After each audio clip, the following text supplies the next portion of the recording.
The best way to learn a language? Immersion, living where the language is spoken and using it every day. But if that's not in the cards for you this year, you can still learn a language the second best way, and that's with Babbel. Be a better you in 2024 with Babbel, the science-backed language learning app that actually works. Don't pay hundreds of dollars for private tutors or waste hours on apps that don't really help you speak the language. Babbel's quick 10-minute lessons are handcrafted by over 200 language experts to help you start speaking a new language in as little as 3 weeks. Babbel's designed by real people for real conversations. Babbel's tips and tools are approachable, accessible, rooted in real-life situations, and delivered with conversation-based teaching so you're ready to practice what you've learned in the real world. For instance, I've been using Babbel's convenient courses to help me learn basic conversational skills in German while I'm getting ready for a little trip I'm planning. It's not a language I'd ever studied before, but I find the lessons really easy and kind of like hand-holding me through learning a completely new language to me. And it's reassuring to know that with the help of Babbel, I'll be able to greet people, order food, and ask for directions without having to consult language apps while I'm in Deutschland. I'm still learning. Studies from Yale, Michigan State University, and others continue to prove Babbel is better. One study found that using Babbel for 15 hours is equivalent to a full semester at college. Babbel has over 16 million subscriptions sold. Plus, all of Babbel's 14 award-winning language courses are backed by their 20-day money-back guarantee. Here's a special limited-time deal for our listeners. Right now, get up to 60% off your Babbel subscription, but only for our listeners at babbel.com/vulgar. Get up to 60% off at babbel.com/vulgar, spelled BABBEL.com/vulgar. Rules and restrictions may apply. Hello, I'm Alison Larkin, writer, comedian, narrator, and host of the Jane Austen podcast. Join me as we embark on a journey through Austen's timeless stories, starting with Pride and Prejudice. The Jane Austen podcast with Alison Larkin is available wherever you listen to podcasts.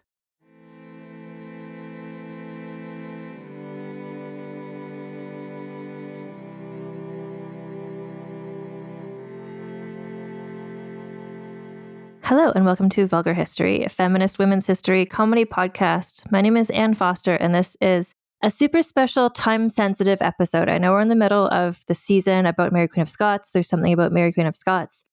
But when something of this magnitude enters the pop cultural conversation, I need to pause and do a special episode. And the thing that has entered the pop cultural conversation is the new Bridgerton prequel spinoff series, Queen Charlotte, which just, at the time you're listening to this, it's just dropped on Netflix this past weekend.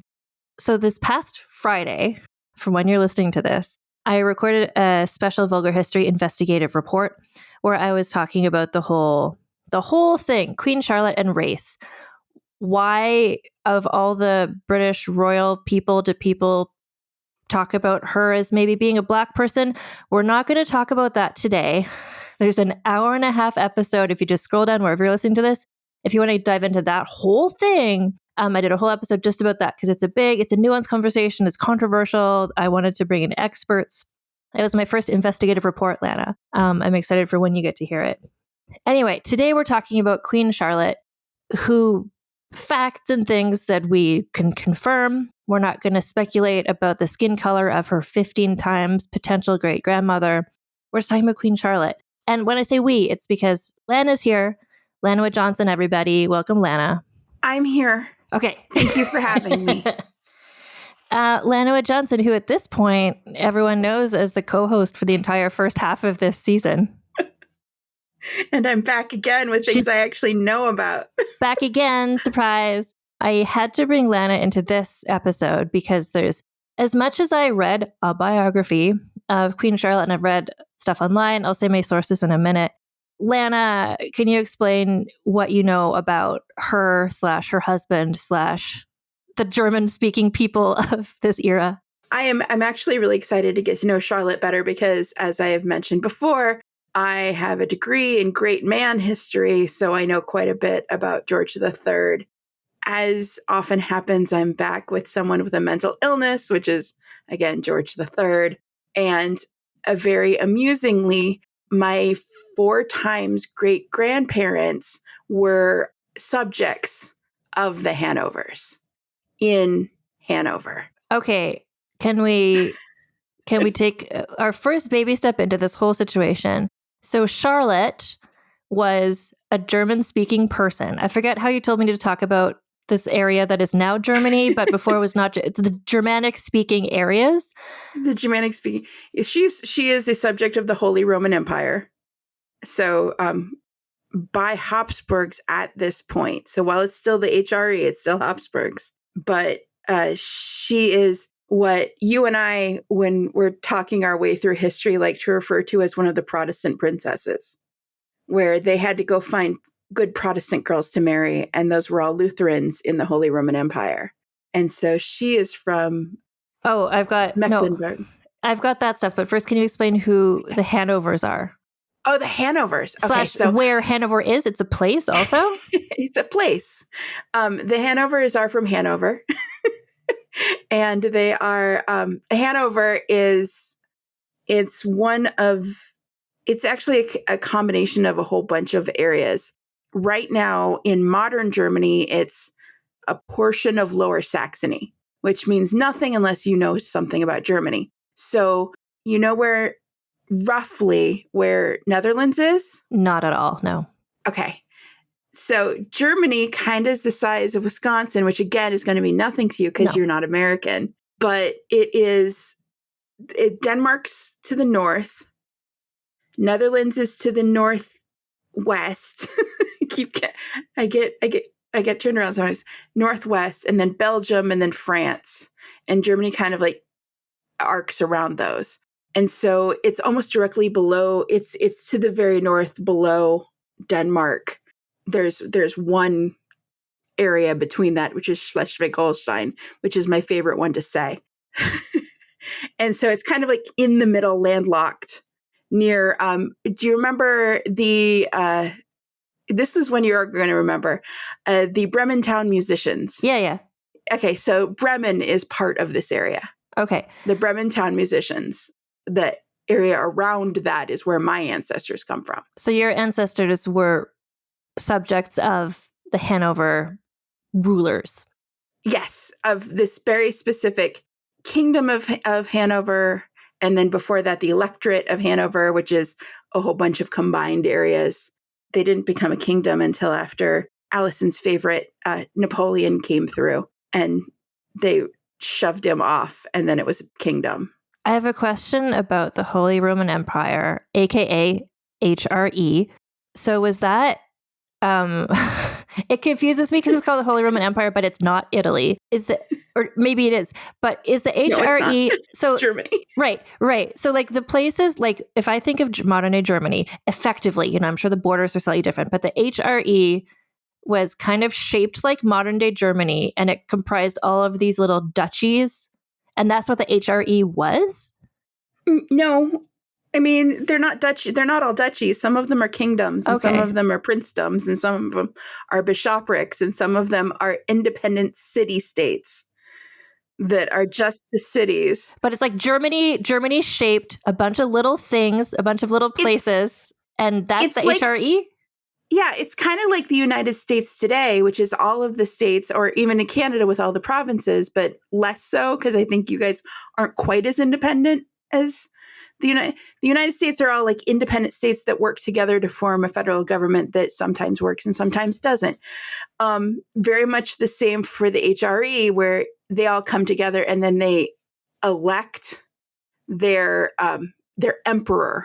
That's why it's called the elector. The elector. Yes, I've seen that. And they somehow always manage to elect a Habsburg.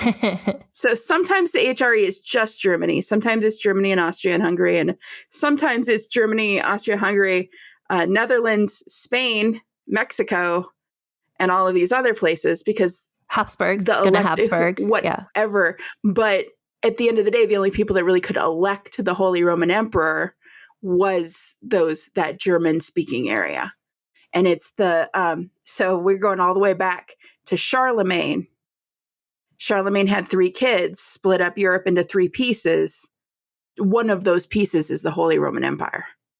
And so that's like that's the last vestige, one of the last really big vestiges of Charlemagne's reign that did manage to continue on. But it's like this weird combination of things that are the same but not the same. And if you told them that they were all one country, they would fight you. Oh, I'm sure. I'm sure. And they ruled themselves very distinctly differently. Like many of the city-states were had popular elections by landholders. So, and landholders in those cases were merchants, wealthy merchants. They were a merchant guild. So it's a very strange, like you could have a city almost entirely surrounded by one of these elector holdings, like Hanover. Bremen would be independent. Hamburg, where hamburgers came from, Hamburg would be independent. And so they could be completely surrounded by some ruling family's holdings, I would say. I'm still just thinking about the hamburger thing. In my learning about Queen Charlotte, I also learned that Pomerania was a place, and that's where the dogs are from. Yes, Poman. My French may be tragic, but my German is pretty reasonable. I thought I knew so little about the history of this region, and yet the trickle-down effects affect my everyday life. Not that I have a Pomeranian. Oh my gosh. Can I tell you? Wait, I'm just going to tell you all the references I used to prepare my notes for this. You've been preparing, I know, your whole life. You don't have to name everything. So the big resource that I used, and thank God this book exists, it was just published this year or last year. It's called The Real Queen Charlotte Inside the Real Bridgerton Court by Catherine Curzon. Thank God this book exists. It's a really good book for me also, / for this podcast, because we're going to be talking about Queen Charlotte. And a lot of stuff is happening in the world to her country at the same time, but she wasn't involved in it. So we don't need to get into those things. And this biography also doesn't. There's a part where she's just like, there's discontent in the colonies, but anyway, her garden. And I'm like, thank you for bypassing the American Revolution entirely. We will talk about it a bit. But this biography, like if you want to just read just about Charlotte, that is all this is. And it's really good for that reason, because Charlotte wasn't involved in the military and neither is this book. And then just getting some like fun facts, like just verifying a few things. One of the places I looked at was, I don't know if I wrote it down, but it was like the Pomeranian. I know I looked at it's like the official Pomeranian Fanciers Association or whatever. I didn't get the fact I wanted from there. But anyway, I got some stuff from a website called petpom.com. They have an article about famous Pomeranians. And then I got some interesting stuff from an article from vogue.uk, from the historicroyalpalaces.org, like hrp.org, because there's various palaces we'll be talking about in this. A website called cheatsheet.com. That was an article called Queen Charlotte Really Did Love Dogs. I was really getting into the Pomeranians of it all. Can't wait till we get to that part of the story. Screenrant.com had an article about Queen Charlotte and Mozart, which we'll get into. And then there was an article from The Guardian about the royal menagerie. Anyway, so the biography is really good. It's a quick read as well, because we'll see how long this episode takes, because it's me and Lana talking. So, buckle in. We'll do our best. But here's the thing. Like, Queen Charlotte is not a person I would ever have covered on this podcast, because her life is kind of like she married well. Like, some weird stuff happened, obviously, but it's like, it's not the sort of story I tend to tell. So it's interesting to get into it. But it does make for a much shorter biography than one might find of Catherine de' Medici, Mary Queen of Scots, even Lola Montez. Like, Queen Charlotte's, like, she did everything correctly. And that's not usually a vulgar history type story. She was a very good girl. That's the thing. Can I read you this? Okay. So we're talking about this because there's the Netflix show, which by this point, if you're going to watch it, I'm assuming you've already watched it because it all came out this past weekend. Lana and I have not watched it because it has not been released yet. So I don't know which characters are on. So Bridgerton exists, the TV show. It's based on the books by Julia Quinn. The books by Julia Quinn, Queen Charlotte is not in those books. But then because they're doing this prequel, so just like this week, I think like yesterday, as of the time you're listening to this, a new book was published written by Julia Quinn with Shonda Rhimes that's called Queen Charlotte. So I assume it tells the same story as what the TV show tells. So it's a new book, but it's kind of like, because Bridgerton, the TV show has Black people in it and other people of color. Bridgerton, comma, the books by Julia Quinn don't. So that's interesting. But here, I want to read you, this is from the description of the book Queen Charlotte by Julia Quinn and Shonda Rhimes, which I presume is also the same thing that happens in the show, which I'll just read this, Lana, and then you can react. Born a German princess, Charlotte of Mecklenburg-Strelitz was beautiful, headstrong, and fiercely intelligent. Not precisely the attributes the British court had been seeking in a spouse for the young King George III. But her fire and independence were exactly what she needed, because George had secrets with the potential to shake the very foundations of the monarchy. I mean, it sounds like her daughter-in-law, not her, but... When I read this description, it's like she didn't have the attributes the British court had been seeking in a spouse for the young King George III. Whereas I'm going to describe to you, Lana, she had exactly the attributes they wanted, which was like a basic, submissive person with no personality is what they wanted, and that is what she was like IRL. They want our girl. They don't want Charlotte. They actually want a story about our girl. That's the thing. You know what, Shonda Rhimes, do a Caroline of Brunswick series. Please. Can you imagine? Like, it's tragedy. The tragedy of not having Caroline of Brunswick in Bridgerton. Like, could you imagine the chaos she would cause? If she just... Because it's the right time period. Yeah. No, if she just if you're just having some sort of like Bridgerton-esque, swoon-worthy love story, and the Caroline of Brunswick just comes in like, hey, bitches, I just came back from a Mediterranean cruise with my married lover riding on camels. Like, the people of London are literally rioting and murdering each other. They love me so much. Like, that's a show, Shonda Rhimes. That's a show. That's also Vulgar History, Season 1, Episode 1, if you want to remember. The origin of this podcast. The origin of this podcast was me being like, Lana, I'm reading this biography of Caroline of Brunswick. She's amazing. Just sending Lana screen caps of facts about Caroline of Brunswick. And she's very, like, Caroline is very much the muse of this podcast. So it's kind of weird to be talking about Charlotte, who was her mother-in-law / enemy. But like, not enemy, because her enemy was her husband. Like, fair, yeah. Her mother-in-law was kind of like, yeah, no, I don't know if that's a good idea. Like, she wasn't even a terrible mother-in-law. Like, she was like a mildly disapproving mother-in-law. She was very much like, oh, we're going to, you know what, let's just get into it. There's so many things There's so many things we're going to talk about in this episode and in this story that are so resonant in today's world, having just experienced, and again, Lana and I are recording this a week ago, the coronation of King Charles III. I saw an article about how historically, like, the royal family has maybe never, like, they're extremely unpopular right now, the British royal family. And so I'm reading in this about, like, the coronation, a very, like, these events are happening, and the people of London, I'm just like, the people of London spiritually are similar to the people of the Commonwealth now, where they're just kind of like, get these guys out of there. Like, I don't know. The vibes are like oddly prescient. Yeah, the Hanovers were not super popular ever. They were not their thing. They were not popular. Okay, but first but this is the story of, initially, Charlotte, who is born Sophia Charlotte.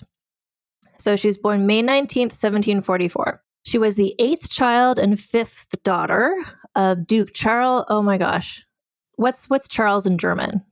Is it Charles? Why do you do this to me? I don't know. Well, it's just, I wrote down these names and they're all like, a lot of these are like, because I was like, Lana, everyone's called George. And you're like, I think you mean Georg. And Friedrich. Right. Anyway, so these are English versions of German names. So he's Duke Charles Louis Friedrich of Mecklenburg is her dad. He's the Prince of, oh my gosh, Miro. And his wife is Princess Elizabeth Albertine of Saxe Hildburghausen. I'm going to be pronouncing German words, and Lana, please correct me every time on behalf of your people. I mean, sometimes it's just fun to hear you say it. I never studied German in school. I only know French vaguely. I've recently developed a pretty bad Australian accent, and that's the limit of what my accent work. Okay, so she's born Sophia Charlotte. Her official title was Charlotte of Mecklenburg-Strelitz, and Mecklenburg-Strelitz, or Mecklenburg, I guess, is a small North German duchy in the Holy Roman Empire, HRE. So it is to the west of Hanover, very close to Prussia, which is gonna come up. I just know it. I'm sure it will. I'm sure it will. So the thing about, okay, like we're going to talk about this, but Mecklenburg was kind of like no one cared and that was good for them. So her parents were okay parents. This is, again, it's like, this is not the sort of story I tell in this podcast. Her parents personally oversaw her and her siblings' education. And the focus of this education was two things: faith, e.g., Lutheranism, Christianity, and family. So it was that was the focus. And Charlotte will see this throughout her whole life. Those two things are very important to her. Which is also Lutheranism. So, yeah. She was also, but it's like faith and family, but it's not like she was taught, academic subjects. She was. Oh, that's part of Lutheranism. You have to learn how to read and speak German, like read German well, in order to read the Bible to have the proper faith. So education is a very key part of that. And so being good Lutherans, she would have to be properly educated. That's the thing. So in not in the Catherine Curzon biography, like she really explained what her education was like. But when you just kind of like do an internet search about Charlotte, there's a phrase that comes up a lot that's like, that makes it sound like she was not well educated. It says like she was educated well enough. It's always phrased in this kind of like, I think that's just the English people trying to find a wife but she had like a good education. Again, of the women we've talked about on this podcast, she wasn't ignored. No, right? No, she wasn't ignored. No, she was given education. So she wasn't going to become a doctor. She knew enough to do things and be conversant as a human being, but she wasn't. You also have to keep in mind at the time we're talking about Jane Austen era, kind of what's properly educated. Well, does she do embroidery? Does she do art? And she wouldn't be educated in those things. Those aren't useful things. She'd be educated in, so her big interest was science, which I find interesting. I'm all for a girl interested in STEM subjects. She was really interested in science, and she's throughout her life. She was especially interested in botany, which is going to come up. She was also really interested in mineralogy, which were two of the things that the tutor that she had especially knew a lot about. So that worked out well. You mentioned Jane Austen times, and that reminded me, I just want to see, like, just to put her in a place in time, I'm looking at my master spreadsheet of when all the people from this podcast were all born. So she was born in 1744. So that is, she's right smack in the middle of like, Le Chevalier d'Eon was born in 1728. Charles Ignatius Sancho, 1729. Jean de la Motte, 1756. So it's really, she's a bit younger than, there's about a 10-year age gap between her and Marie Antoinette, but like that's the era of, let me see, Mary Shelley, 1797. That was later on. So this is proto Jane Austen. This is like, it's before, but like the requirements of English knowledge, like that wasn't like a brand new thing under her son's regency. No. So she's really interested in science. She was not taught English because why would she? Who could ever imagine she would need to know that language? And her tutor didn't speak English because why would he? They were fine. They were in the HRE, everyone speaking German. We're good. Yeah, her education is sometimes described as subpar, but she's taught European literature, history, geography, as well as arts and scientists. Her tutor had one of the best fossil collections in Europe, which is a fun fact. So, of course, she was interested in mineralogy and things. Like, the tutor just sounds like an interesting person. When she grew up, Charlotte would become the patron of a Swiss geologist. So she has some science interests, which is interesting. Anyway, her childhood. She was also, of course, taught household management because that's what girls were taught. So botany, needlework, and music. She played the harpsichord and sang. She took regular trips to visit the poor of the duchy. So the philanthropy, can you tell me about Lutheranism and giving to the poor? Because this is like a big thing in her life. I mean, it's part Lutheranism and part German ruling theory, is that like if you give away to the poor people and show that you're doing social work, social services, the people will like you more and they're less likely to try to overthrow you or try to join the other group.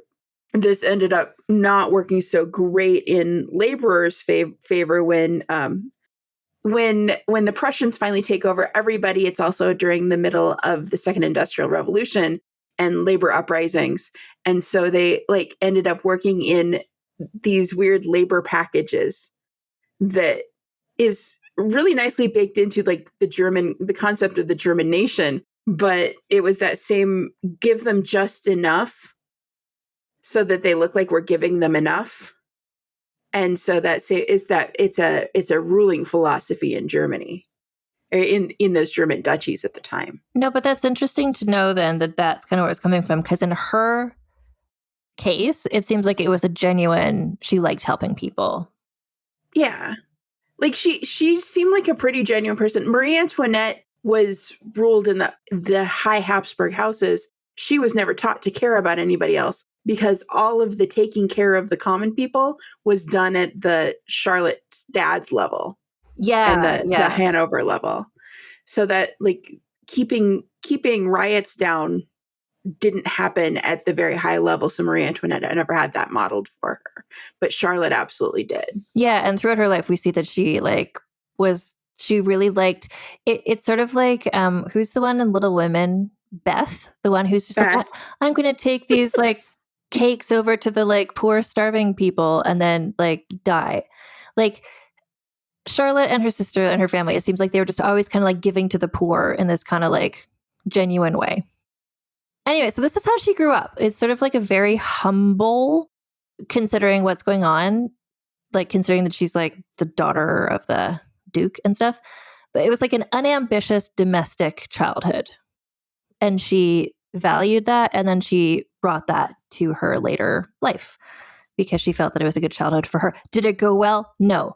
Like when she tried to bring this to her shitty children, but she was not a natural leader. Like that's the thing that Bridgerton kind of messes with, is like it makes her look like she's the one who's really in charge during the Regency. But Charlotte is not the natural step in and take power kind of person. No. She's like just the nice wife, the nice mom.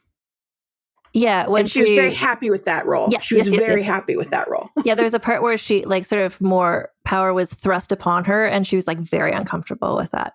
Which again, unlike most people we talk about on this podcast. So her father died when she was 8 years old. And then her uncle, who was the reigning duke, died without sons. So her brother became the new duke. And how do you pronounce this name? Adolphus Friedrich IV. Adolphus. Okay.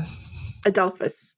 So anyway, so her brother Adolphus becomes the new duke. I know that one of her brothers is a character in the new Queen Charlotte show, which again has not aired at the time of recording this. I think it's her other brother. I'm pretty sure they're not putting a black man on this show and calling him Adolphus. Maybe they are. I think it's her brother Charles is on the show. Which would be Carl. I did look that up. Carl. Okay, Carl. Yes, thank you. Of course. So anyway, so her brother became the new duke, age 14. Their mother was his regent, and so the family moved from Miro to Neustrelitz, the capital of Mecklenburg-Strelitz. And she, honestly, her life didn't change very much. She continued living like this quite sheltered life. Interestingly, her mother, like this is like the passiveness of so many people in the story is just very unfamiliar to me in the people I usually read about. So unlike any mother I've ever talked about on the show, her mother didn't have ambition for her daughters to marry well. She's like, they're just going to become nuns, I guess. So they're all just like vibing. They're going to marry somebody next door. They're going to be a duchess. It'll be fine. Yeah. No, she was like literally going to become a nun, Charlotte, until she was chosen by George. Anyway, so like they're all just vibing. The mother wasn't like ambitious for them. Like there's just a lack of scheming and drama in this court. Just kind of like a nice time. It's like the most similar thing I can think of is Empress Sisi's childhood riding horses in Bavaria. Just kind of like a nice time. Very similar time frame too. Like, well, not really, but like it's a century off, but it's basically the same thing. Like that's what it was like being lower German nobility. No, exactly. Like same part of the world-ish. And yeah, mm-hmm. you're just kind of like having a nice time. And then the 7 Years' War happened. We're not going to get into that. When that came up in the book, I was like, oh no, not the 7 Years' War. I need Lana to explain it to me again. But I was like, no, I don't, because actually it didn't impact her very much. So moving on. Like there were wars and it happened around them, but it wasn't with them. So they didn't really care. That's the part of the story where they're just kind of there. But just having a nice time looking at fossil collections. Okay, but here's the thing that happened. I'm going to say this is not true, but here's what the legend is. So this letter does exist, written by somebody that says, like, asking Friedrich the Great to please withdraw his soldiers from Mecklenburg-Strelitz. It's written by a young woman, and legend later on would claim that it was Charlotte who wrote this letter. And allegedly, the letter was written by her to Friedrich the Great. And then allegedly, Friedrich the Great showed it to his mother, Augusta, the Dowager Princess of Wales, who's the mother of George III. And allegedly, she then showed it to her husband, George II. Then he allegedly showed it to his grandson, George III. And then George III read the letter and was like, wow, what a nice person wrote this letter. I need to find her. And in the manner of Cinderella, he tried to find who is the nice young lady who wrote this letter advocating for peace. But in fact, Charlotte did not write this letter. But Friedrich is my favorite messy gay, as opposed to James, which is my least favorite messy gay. Friedrich the Great, well, I need to learn about him later. Anyway, but this brings us to them, his family. So George III. So just to recap. So in other episodes we've talked about, there was Mary, Queen of Scots. She had a son called James, and he was the first Stuart monarch of England. Later it would become of Great Britain. Anyway, so James had a son, Charles, and then there was the next James, and then the next Charles. No, there's two Jameses, two Charleses. It goes James, Charles, Charles, James. James, Charles, Charles, James. Yeah, and they're bookended. Yeah, and the second Charles is the one who I lust after. And then after them, then William and Mary took over from James because the second James was becoming too Catholic. And then William and Mary did not have children. Mary died, then William died. So then Anne took over, and that's Queen Anne I from the favorite, who I've talked about on the podcast before. She had all of the children, and they all died. And then they're like, fuck, who's going to be the new ruler of what was now called Great Britain? And so they're looking on the family tree, and they're just like, we need to find someone who is descended from somebody. We need to find a relation that is Protestant. Yes. The key word here is Protestant. And so where that wound up was they looked at, so James the 6th/1st. So Mary, Queen of Scots' son James had a daughter called Elizabeth. And Elizabeth had several children, and that leads us to effectively George I. That's where George I came from. He was a German person who spoke German, and he almost never went to England. He was a German guy living in a German-speaking place, and he almost never went to England. And this is where, like, the concept of a constitutional monarchy really takes hold, where they were able to run the entire country without a monarch, and Parliament really liked that.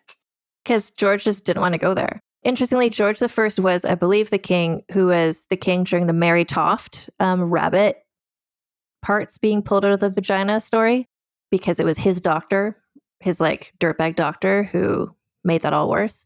Anyway, so that's George I. That's where he came from.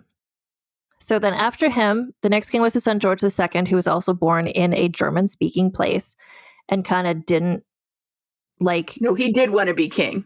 He really wanted to be king. George II really liked being king, but they wouldn't let him anymore. So he went back to be king in Hanover, because Hanover would let him be very rulery. And Parliament is like, you're not even English. Like, what do you think you can do? We're better than you. Yeah. Go back to Germany. And he did. So his oldest son was Friedrich. There's a lot of Georges and a lot of Friedrichs in the story. Friedrich died. There was never a king of England called Friedrich. He would have taken a king's name, but yeah. Oh, true, yeah. Friedrich died. So then Friedrich was the father of George III, who is Charlotte's husband-to-be. So George became heir to the throne when he was 12 years old. That's when his father died. So he was heir to the throne, but not the king yet. And George III was the first of the Hanover King Georges to be born in England. He, like, English, I think, was like one of his first languages. Like, he was the first like English Hanover king. He was really English too. Like, he was raised English. He went to Hanover a few times, but he was a true Englishman. Yeah. And so his mother, is Augusta, the Dowager Princess of Wales, because She'd been married to Friedrich. Friedrich. Yeah. So Augusta was never dowager queen because Friedrich was never king. So his mother, Augusta, is a character in this story that I'm telling, and also a character on the Netflix show played by Michelle Fairley, who is Catelyn Stark on Game of Thrones. And I assume that the show is going to have her be like a antagonist to Charlotte. So George, so he wasn't the king yet, but basically they're like, she chose this as regent, but basically she just has a lackey. Augustus has a lackey who is called John Stuart, the third Earl of Bute. And there are so many, oh my gosh, Lana. So just reading the Mary Queen of Scots stuff, I was just looking at some Scotland. Like everyone is called Stuart. Like everyone's last name is Stuart. Well, you can't. Stuart was a very powerful clan, and they were the king clan. So all of the stories talk mostly about the Stuarts, but there are a whole bunch of clans. And they have lots of different names. They just don't get talked about. Oh my gosh, there's a part in, not this episode at all, but anyway, one of the Mary Queen of Scots where I was just like, thank God. Like the Stuarts start, there's a guy called Esme. He calls his son Ludovic. I was just like, thank you. Names that are not Use the name. James, thank you. In this story, they're all called George. But Augusta is an important person. She's George's mom, and her right-hand man is John Stuart, the third Earl of Bute, who is later the prime minister. And they're both going to recur. They're always kind of a team, those two together. So that's where power comes back to the nobility, the kings, and in a way is their influence, their ability to influence the prime ministers. Yes, exactly. So the situation was like, okay, George needs to marry somebody. And unlike in Queen Charlotte, the book, he wanted someone who was very faith-based. He wanted somebody who was Protestant, someone who like took the Bible very seriously. He wanted someone who was very quiet, who didn't have any political convictions. Anyway, George was 22 when he became king because his grandfather died. And Augusta was like, oh, I found you a nice wife. And he's like, no, I'm going to choose my own bride. So like, that's correct in the Queen Charlotte story that he chooses his own bride. Anyway, he wanted to choose his own bride. Augusta was mad about it, but he wasn't like, I need to choose my own bride for love reasons. He's like, I need to choose my own bride because she has to be like the most boring blank slate imaginable. Which is a bit like, see, this is where I'm like, oh, this kind of reminds me of when Charles married Diana in the first place. Diana seemed like, pretty person who was young and maybe could be easily influenced and not. Anyway, obviously they were wrong about Diana. They weren't wrong about Charlotte. They were not wrong about Charlotte. Charlotte was that. She did not have any hidden levels. She was that. But George's first choice was he wanted to marry someone called Sarah Lennox. But she was a non-royal, and even though he wanted to choose his own bride, everyone's like, you can't marry a non-royal. And also they're like, you need to marry a German princess.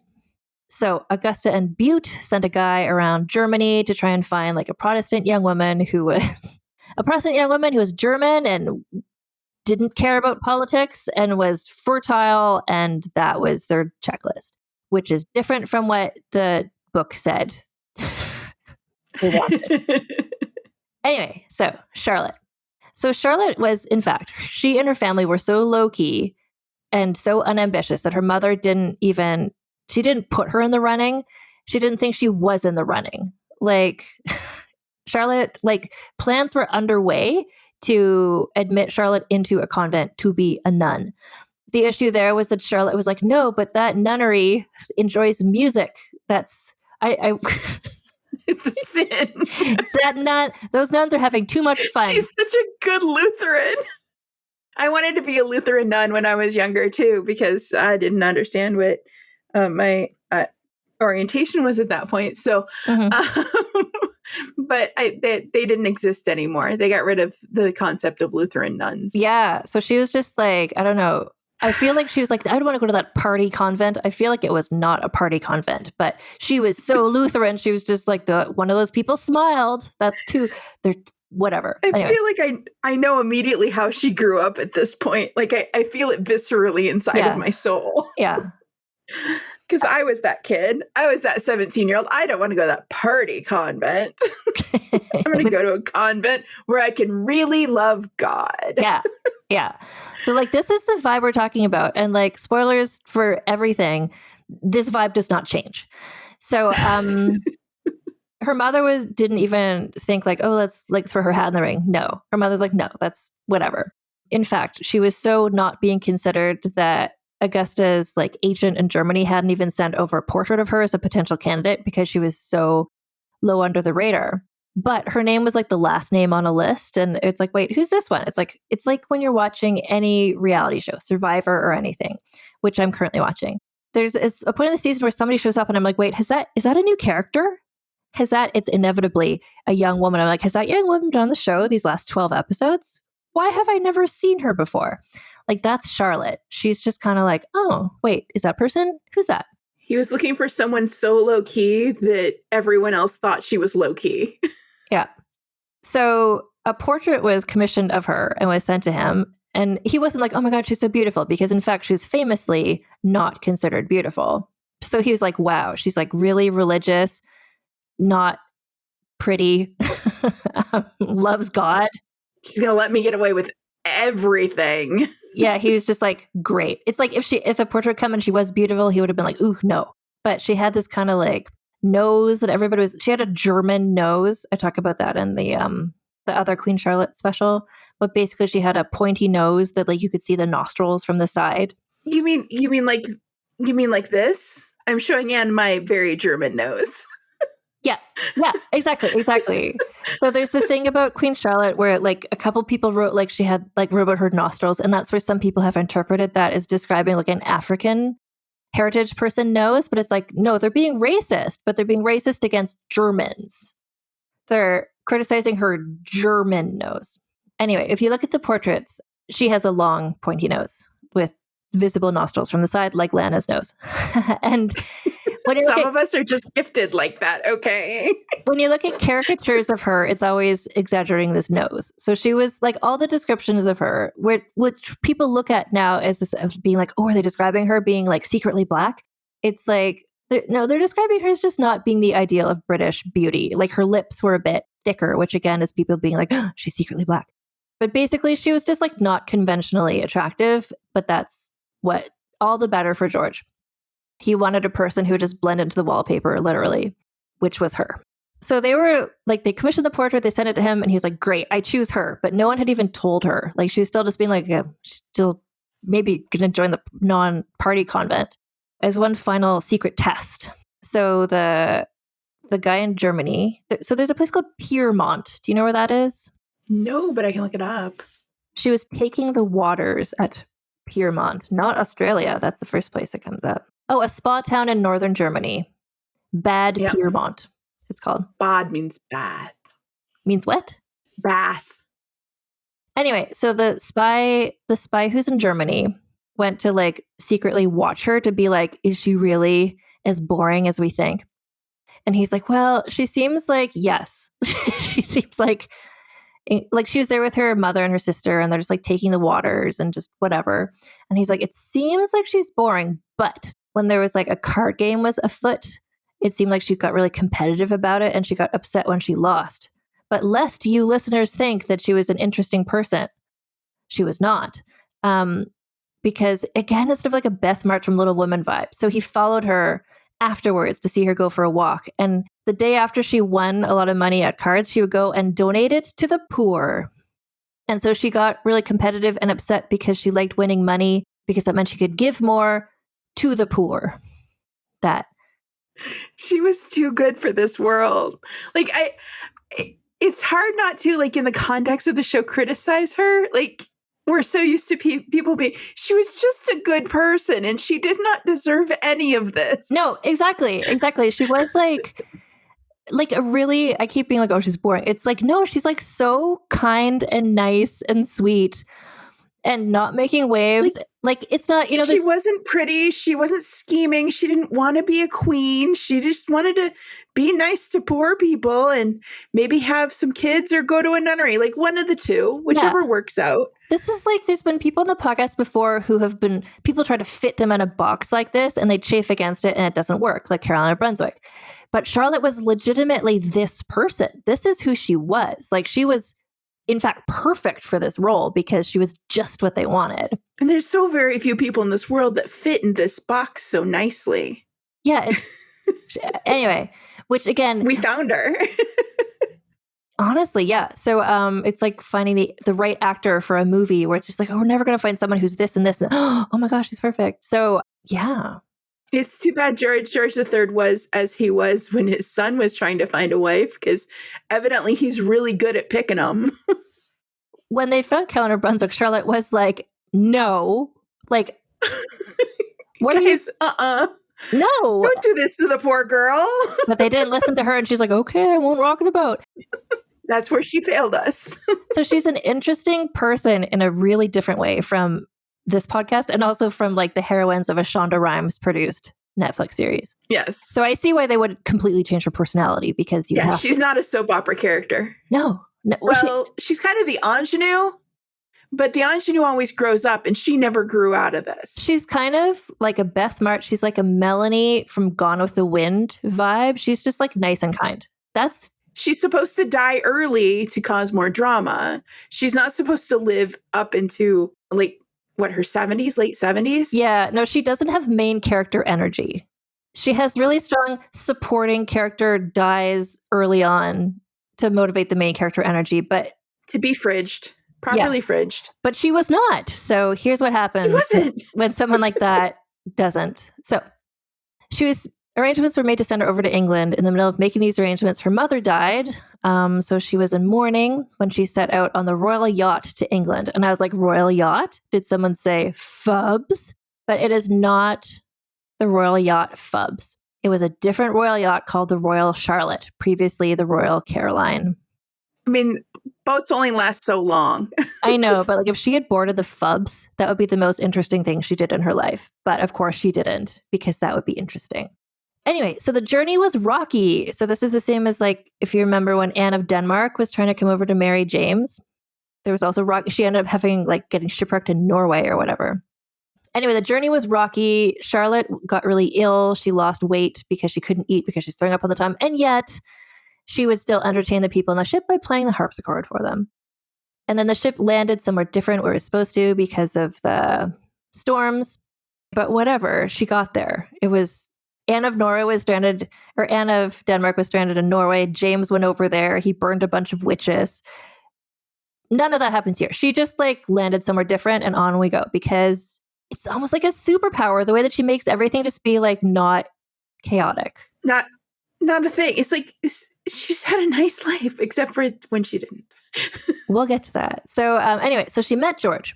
And so this is, I believe in the show, because they've talked about this. And this is, I think, in the description of the book. Like they met in the garden one morning and they were married that night. That is true.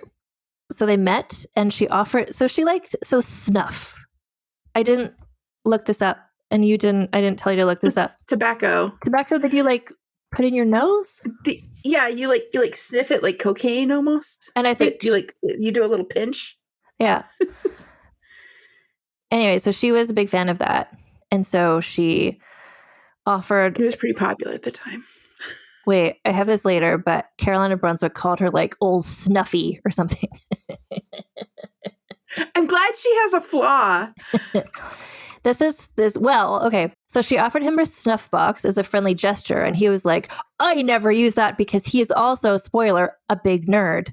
And she was like, oh, okay, well then I'll never use it again. But then later he presented her with 2 extravagant snuff boxes encrusted with diamonds. One with a miniature of his portrait and the other hers. So he was like, you can have snuff. But she was like prepared to go cold turkey off of it because she was not rocking any boats. I mean, it's not dissimilar to vaping in a way. Like they were making funky flavors and and you just sniff it so it doesn't get all over everything. There's no secondhand snuff. But it wasn't really good because it was still going into your lungs. It was still doing all that stuff, and it was still a lot of nicotine. But she was an avid snuff user the rest of her life, which again is also on Bridgerton, I believe. So yeah, you're right. She has one vice, but I'm sure if someone told her it was a vice. I'm so glad she has something. I know, but I feel like she would stop it if someone told her it was a vice. I think she just didn't see it as one. Anyway, so then they got married. And the issue is that, so it was, what is it? It's the summer. It was really hot that night. And between the gown, which is really heavy, all the jewels that were put on her, and the fact that she had like lost some weight from being sick on the ship, the top half of her dress came off. That's a winning move for this show. Would this be a tits out moment? Perhaps. Perhaps. So it was described as because the top half of her, it was so heavy. Poor girl. Her mantle fastened on her shoulder by a bunch of large pearls dragged itself and almost the rest of her clothes halfway down her waist in front of a crowd. I mean, she was wearing, I'm sure, 17 inner shifts because she was very modest and Lutheran. But it would still be mortifying for her. I wonder if that happens. You know what, listeners, now that you've watched Queen Charlotte, does that happen on the show? Because that would be quite a moment. Poor baby. Like, I have so much sympathy for her because she's like, she's not trying this. This is not. No, she's not Lola Montez ripping her dress open. She's like little, right. She's little baby 17-year-old Lana. Exactly. Like, I'm getting these visceral feelings. She wants to be a Lutheran nun, and now she's like quasi topless in front of a crowd.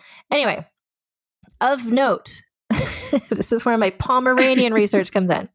So Mecklenburg-Strelitz was next door to is it called Pomerania or you called it something else? Yes, Pomerania. Home, but yeah. Home of Pomeranian dogs. Charlotte loved animals. This is going to be a recurring thing throughout her life, but especially she had Pomeranian dogs. They were called Phoebe and Mercury. And she brought them with her to England. And I believe they're little dogs on Bridgerton and also on the Queen Charlotte show as well.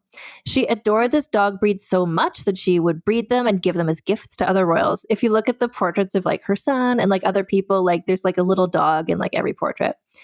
Queen Charlotte's granddaughter, Queen Victoria, also had a deep love of Pomeranians as well. And this is kind of like how the late Queen Elizabeth II had her corgis. It's like British queens, little dogs.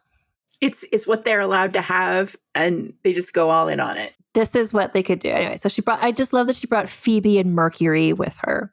Honestly, when I was just like, oh, she brought dogs, Pomeranian. And then when I saw like from Pomerania, and I was like, wait, that's a place? A place where the dogs are from? Pretty much everything is a place. I now know that. Anyway, so these two nerds got along really well. Her and George were just like two really people who were just like, we both like doing things correctly and by the rules and not being scandalous. Great. Yep. So they got along. Like, she was the correct bride choice for this man. So he taught her because he had grown up in the royal court and he was just like, everyone here is scheming and causing drama. So like, be suspicious of everyone, be paranoid all the time, which was good advice, which she took. He also was like, I want you to never be involved in politics. And she was like, I don't want to be. And also, I will do whatever you say. She's like, great. Can I just like have my fossil collection and my dogs? I'm good. Can I still be nice to poor people? Yeah. He's like, yes, do that. And he was also like, never be alone with my mother. And she was like, okay. And this was also correct, good advice. Because his mother, imagine Augusta is just there trying to do schemes.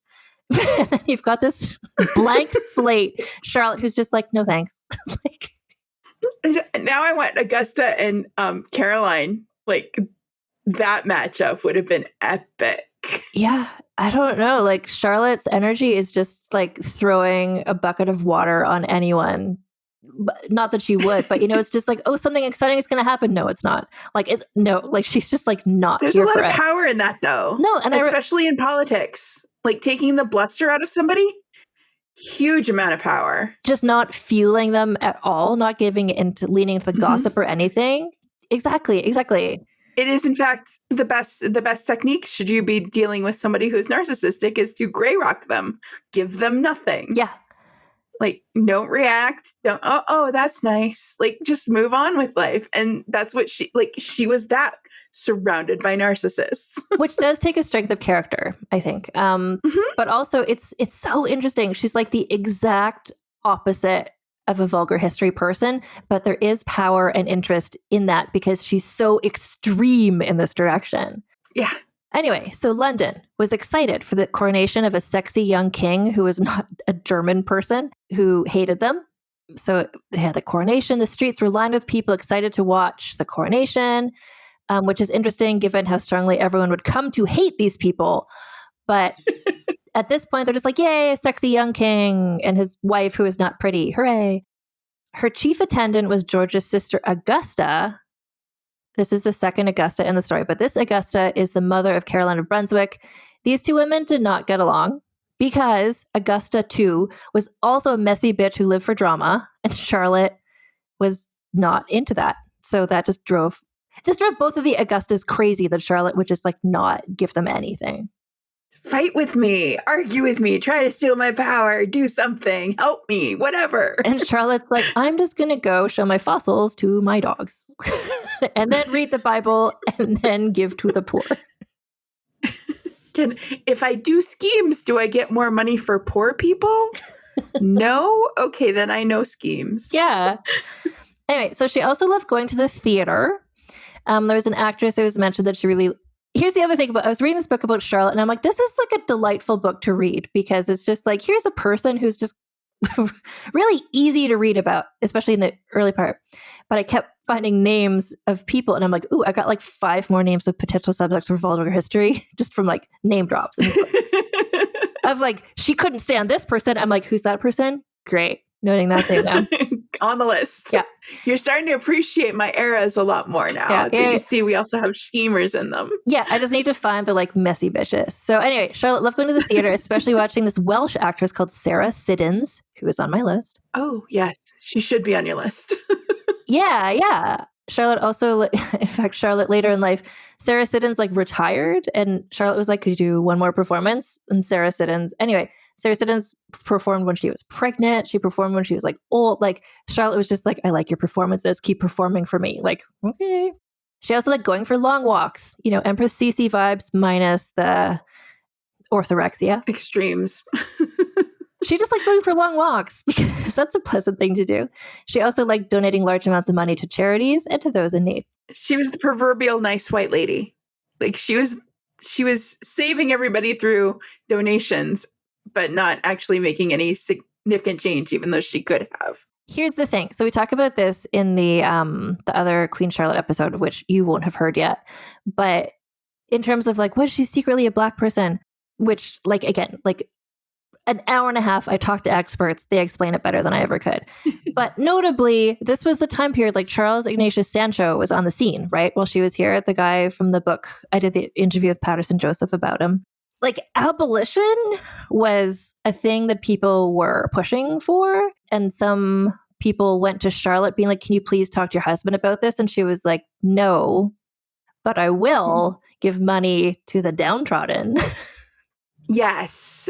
So that's the Martin Luther King quote that like the worst, the hardest people to help the cause are the liberals who think they're helping the cause by not doing it, doing anything. Like they're just going to be, they're not going to be actively obstructionist, but they're just going to be in the way and not take advantage of their power. And she was very much, she gives off all of those very nice white lady vibes that looks like she's going to be helping people, but really is just going to be doing the bare minimum. Right. Like she loves helping people, but she likes helping people who she wants to help, if you know what I mean. In the way she wants to help them, not in the way they actually need. Not in a way that would solve their problems. No, but I think she's doing it from a genuine, well-intentioned, like she and Marie Antoinette were pen pals.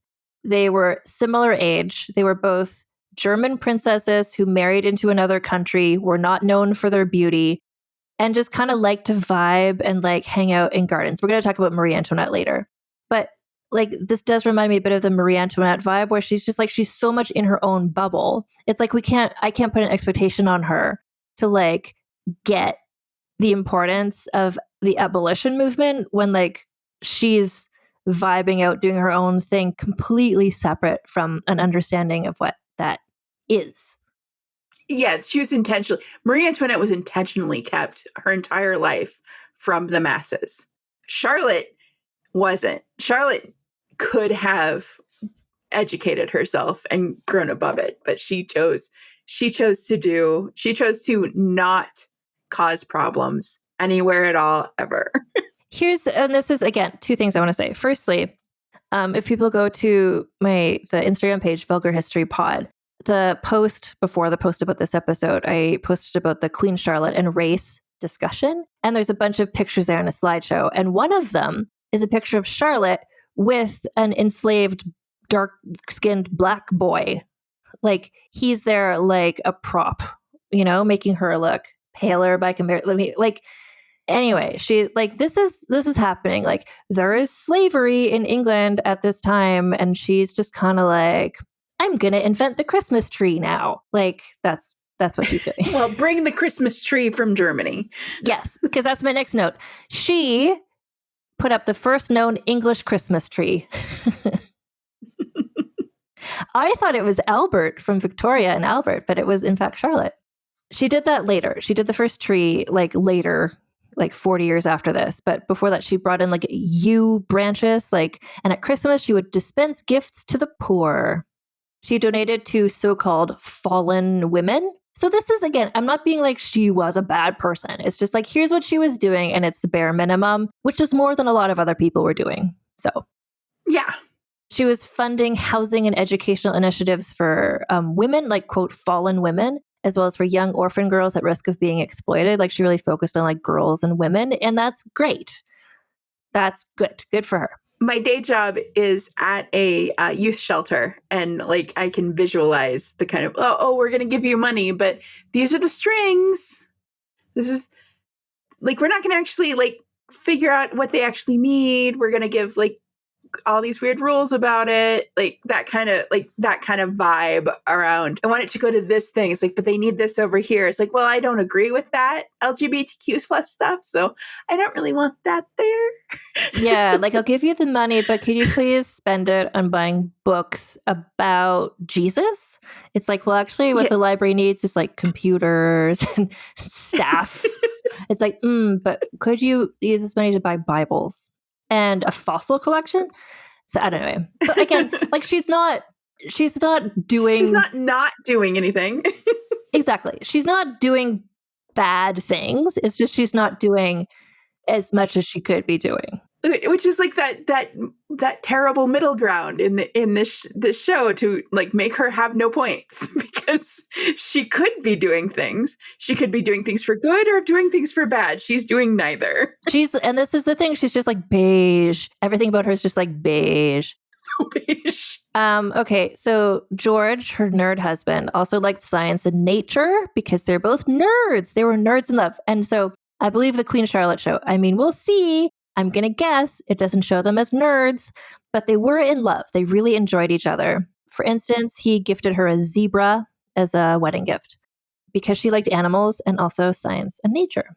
I'm going to get into later, she developed a whole menagerie, which is kind of a zoo. Anyway, so there's a bunch of palace stuff here. I got information from the Historic Royal Palaces website because they had a lot to do with this. It was them. George acquired Buckingham House, which is Buckingham Palace now. He's the one who acquired that for her.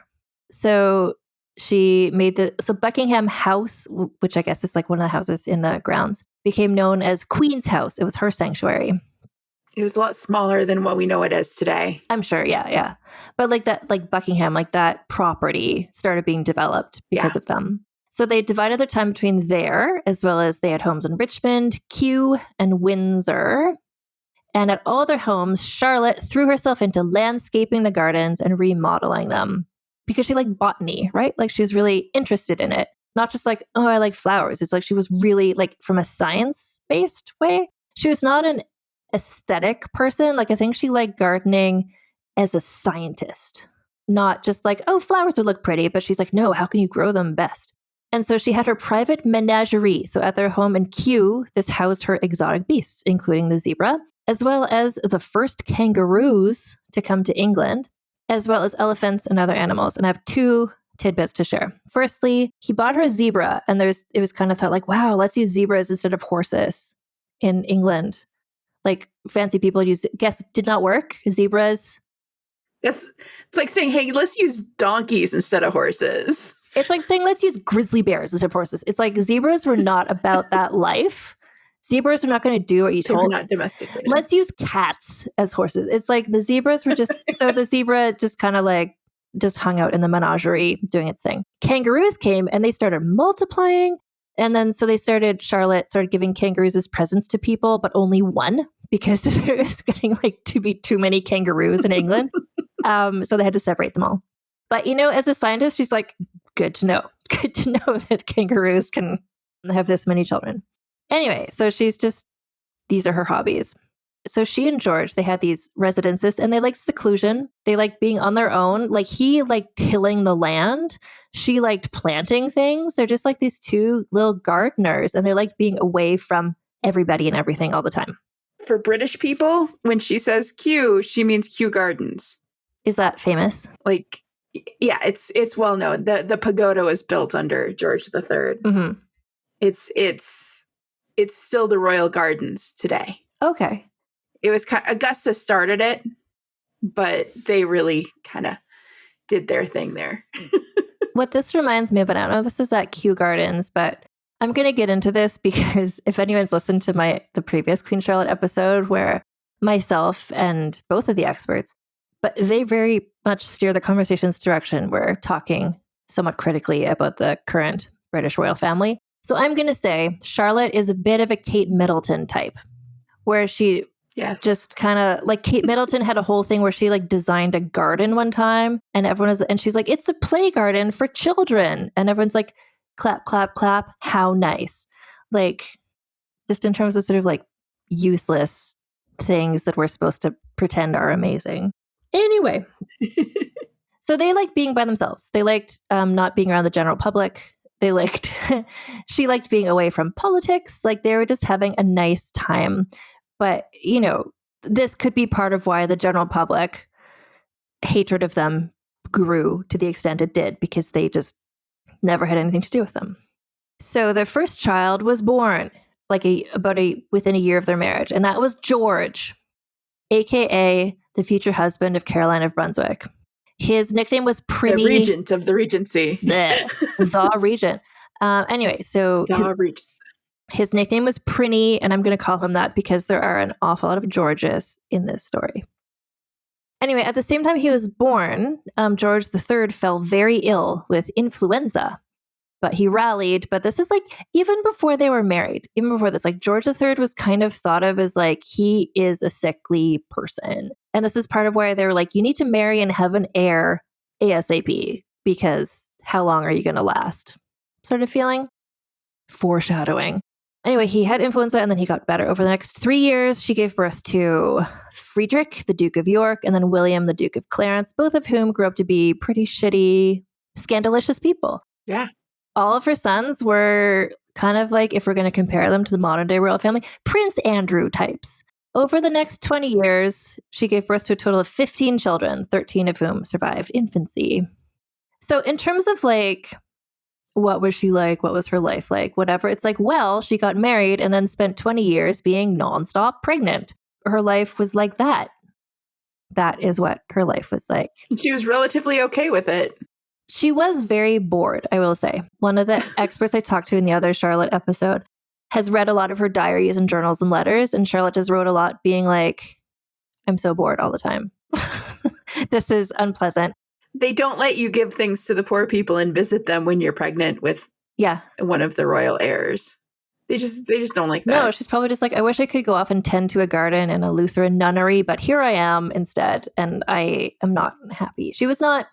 This is the other thing, like there's people who like, I don't know, Anne Boleyn or whoever, who like schemes and claws their way and like, no, I'm the queen, this is great. But Charlotte was just like, I don't want to be the queen, but okay. Ugh. Like she was never, this wasn't what she wanted for herself. So of course this wouldn't make her happy, but her whole life was not about making herself happy. She's like, I'm unhappy and that's good because that means I'm more godly. That's my understanding of Lutheranism. She was being tested and she was rising to the occasion. But here's something significant. So this is during the same time I did this special episode ages ago, early on in COVID times, about varioelation, which was the precursor to vaccination.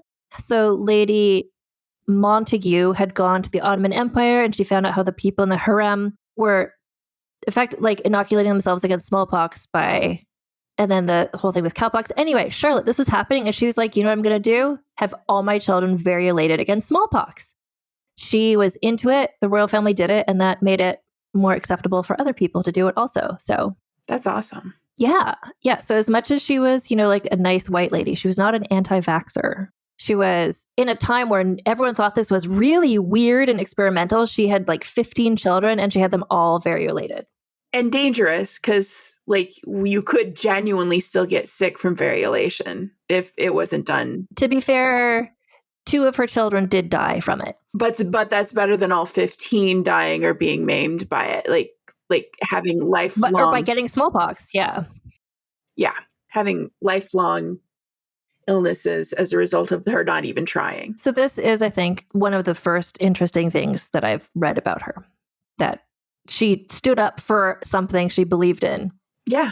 So in 1765, 4 years after their marriage and when she was pregnant for the third time, George fell ill again.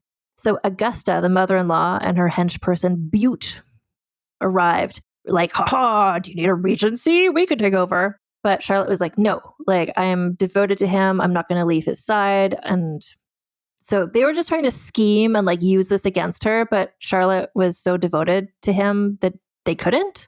And George was also too nerdy, so they weren't able to. And their schemes just fell apart because Charlotte and George did not engage with it. Charlotte was also extremely rigidly devoted to her duty and to protocol, and everyone around her had to be too. So this meant like we're in like the late 1700s. So we're getting towards the era where it's like, the empire waistline, like, Jane Austen era dresses. But Charlotte was like, here's what we're going to do. Big skirts, huge wigs, fashion's not changing. And so everyone around her had to dress like that. So she made everybody keep dressing old fashioned, which I think also was in Bridgerton. Yeah, that's what I was just going to say. That is something that they carried over for Bridgerton. Everybody's like complaining about how Charlotte's not wearing the right clothes. It's like, yes, Charlotte's not wearing the right clothes because she's not going to keep up with fashions. That will never happen. No, so exactly. So there you go. If someone's like, how accurate is Bridgerton? I'll be like, well, they do have her in old-fashioned clothes. She's also very into music. So 1764, 4 years into her reign, 8-year-old Wolfgang Amadeus Mozart came to visit Buckingham House. This was part of his family. You remember Mozart was in like a family band? Like they went, him and his sister, and they like would travel around. I remember that from Amadeus. That's also where I know it from. Anyway, so it's a great European tour. So they went to perform there just a few days after they arrived in London. Charlotte, who I mentioned before, she sang and she played the harpsichord. So she sang during one of his performances 1 month later. They never met again, but he later dedicated 6 sonatas to her because she was his royal benefactor. He liked giving people things that gave him money. Augustas, the 2 Augustas. And I like that they're called Augusta because isn't that like the name or the title of the wives of the Roman emperors? Or no, Augustus is what I'm thinking of. There was anyway, but their vibe is very Agrippina. The 2 Augustas are just like, we're here to scheme. And Charlotte's like, no thanks. Anyway, so the 2 Augustas, which is her sister-in-law and her mother-in-law, rear their heads again. So Augusta II, which is Caroline of Brunswick's mom, George's sister, came back because Augusta I was dying. So Charlotte and Augusta II still did not like each other. Augusta I died in 1772, and the next day, Augusta II packed her bags to go back to Germany in protest of how cruelly she felt Charlotte had treated her. By which I mean Charlotte did not gossip with her or engage with her narcissism. Anyway, that's Caroline of Brunswick's mom. So if we're just wondering, where did Caroline of Brunswick get that personality from? Like, well, this is reaction to be growing up in that household. Yeah. Okay, so the people of London, I've mentioned several times, they hated the monarchy. They were excited for the coronation, but they're over that now. So the funeral of Augusta I was marked by public unrest. Her coffin was spat upon, and the mob huzzahed for joy that she had died. The people of England, like we're entering a period of time in which numerous revolutions are happening in numerous places. There was an economic downturn happening at the time. So the royalty living like royalty and them barely being able to afford bread or tea or any of their staples was becoming a problem. No, that just reminds me, I thought I had this in my notes, but maybe I didn't, is that George and Charlotte were also like very frugal in their way. And maybe that's part of her like not wanting to get new dresses or whatever. But like for a king and queen of England, they were like quite And that's why they still had their heads. Like, they may not have liked them, but they lived through this, unlike some people. Yeah. So I'm just saying, like, even though they're the king and queen of England, they own 5 homes, elephants and zebras and kangaroos who they give out as presents. Like, they live very frugally, and George liked that about her. There's one thing he said, there's like a phrase where he just said, she raises 12 daughters for the cost of 2 or something, because she's like so cheap. There's a political cartoon of the family that shows them saying, like, because there was some sort of sugar shortage, and they were like, okay, well, we're not going to put sugar in our tea anymore. But like the joke of the comic was just kind of saying, like, they didn't want to anyway because they're so cheap. And now they're just like pretending they're doing it for the common good. Anyway, so time is passing. You know what? I just said she's pregnant for 20 years. Not much more to say. So by now, her oldest son, Prinny, was like, he was a nightmare. Like, he was becoming an adult and he was a nightmare. Charlotte dealt with this. Sleeping around. Sleeping with it. Being the worst. Yeah. And she dealt with this by distracting herself with gardening. She had a thatch. Heaven forbid she tried a parent. Well, she's just like, well, this isn't what I was like. This isn't what my brothers were like. So she had a thatched cottage added to the ground of Kew Palace, and she hosted afternoon tea in her thatched cottage, which is similar vibes to Marie Antoinette's like fake shepherdess village or whatever. Yeah, there's a thing about like, it's not good to like always be in confrontations, but when you avoid all of them, that's toxic in the other way. Yeah. Right. Like, the modern monarchy has managed to contain itself by doing public works very visually, like being working royals. And so, like, a lot of the things that they're making are benefiting them still. They're not benefiting the greater good. Like, she'd give things to people, but she'd only give things to certain people sometimes. And so she didn't understand the politics of doing good. No, and just the visual, she's making these beautiful gardens. She has a menagerie, but it's not like, and on Sundays it's open to the public. She's just like, look at this nice thing I made to show my friends. A menagerie is a zoo that no one can visit. Yeah. Well, and then meanwhile, George is like running around being like horrible. The people, the subjects, do not really especially like the royal family. George makes them like the royal family less because he's just like, the parents, like Charlotte and George, were frugal, but George was amassing lots of debt. He was just acting like an asshole. And this is, I mentioned the political cartoons, but this is like, it's not quite it's sort of the tabloid press. Like, what the royals were doing started being covered very, I don't know, similar-ish to modern day tabloids. It's like a palace source says blah, blah, blah. Like, and that really comes into play in the Caroline of Brunswick story, of course. Like, she really used that against them. But this is just planting the seeds of overall discontent. Here's what my next note says. Then, 1776, American Revolution, etc. George dealt with this by throwing himself into renovating more property in Windsor.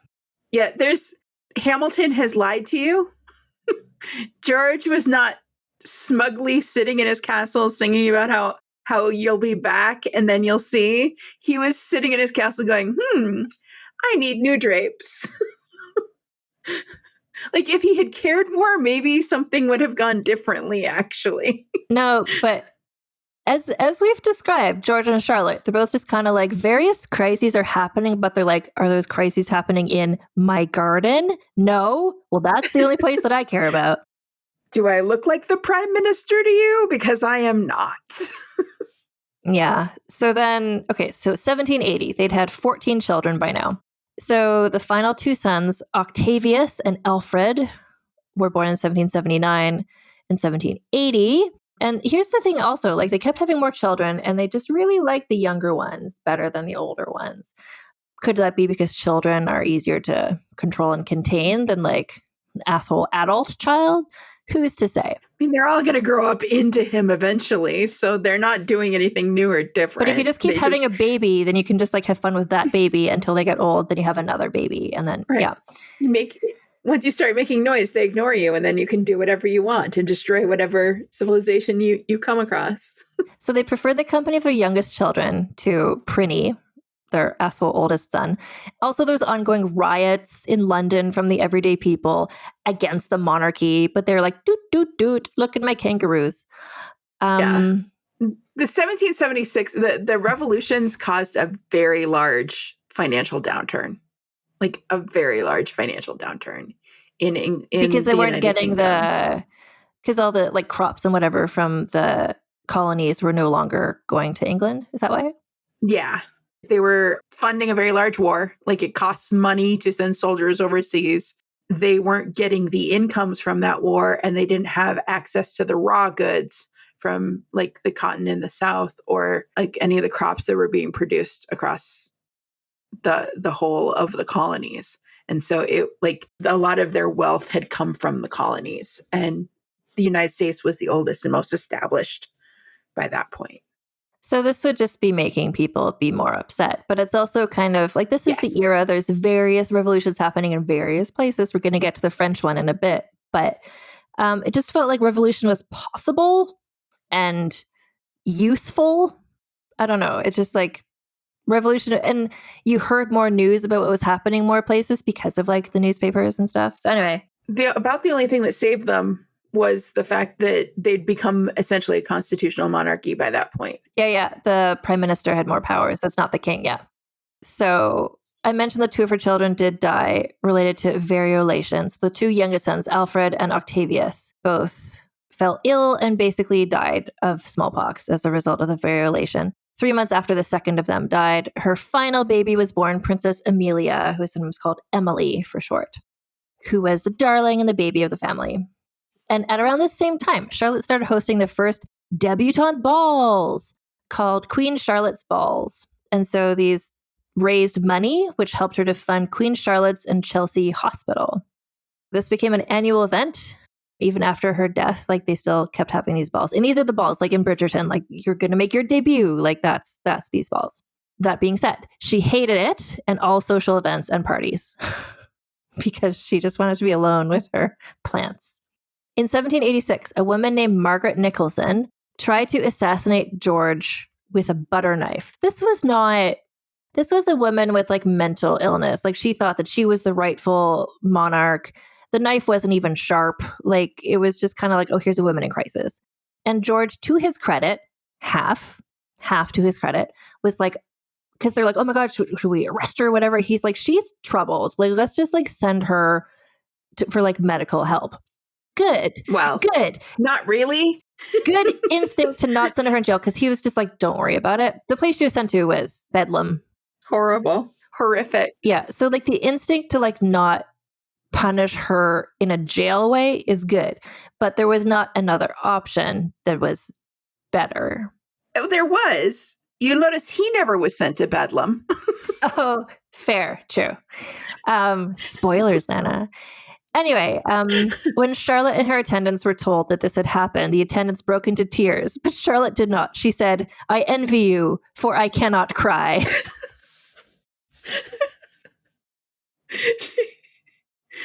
Oh, Charlotte. What are these human emotions?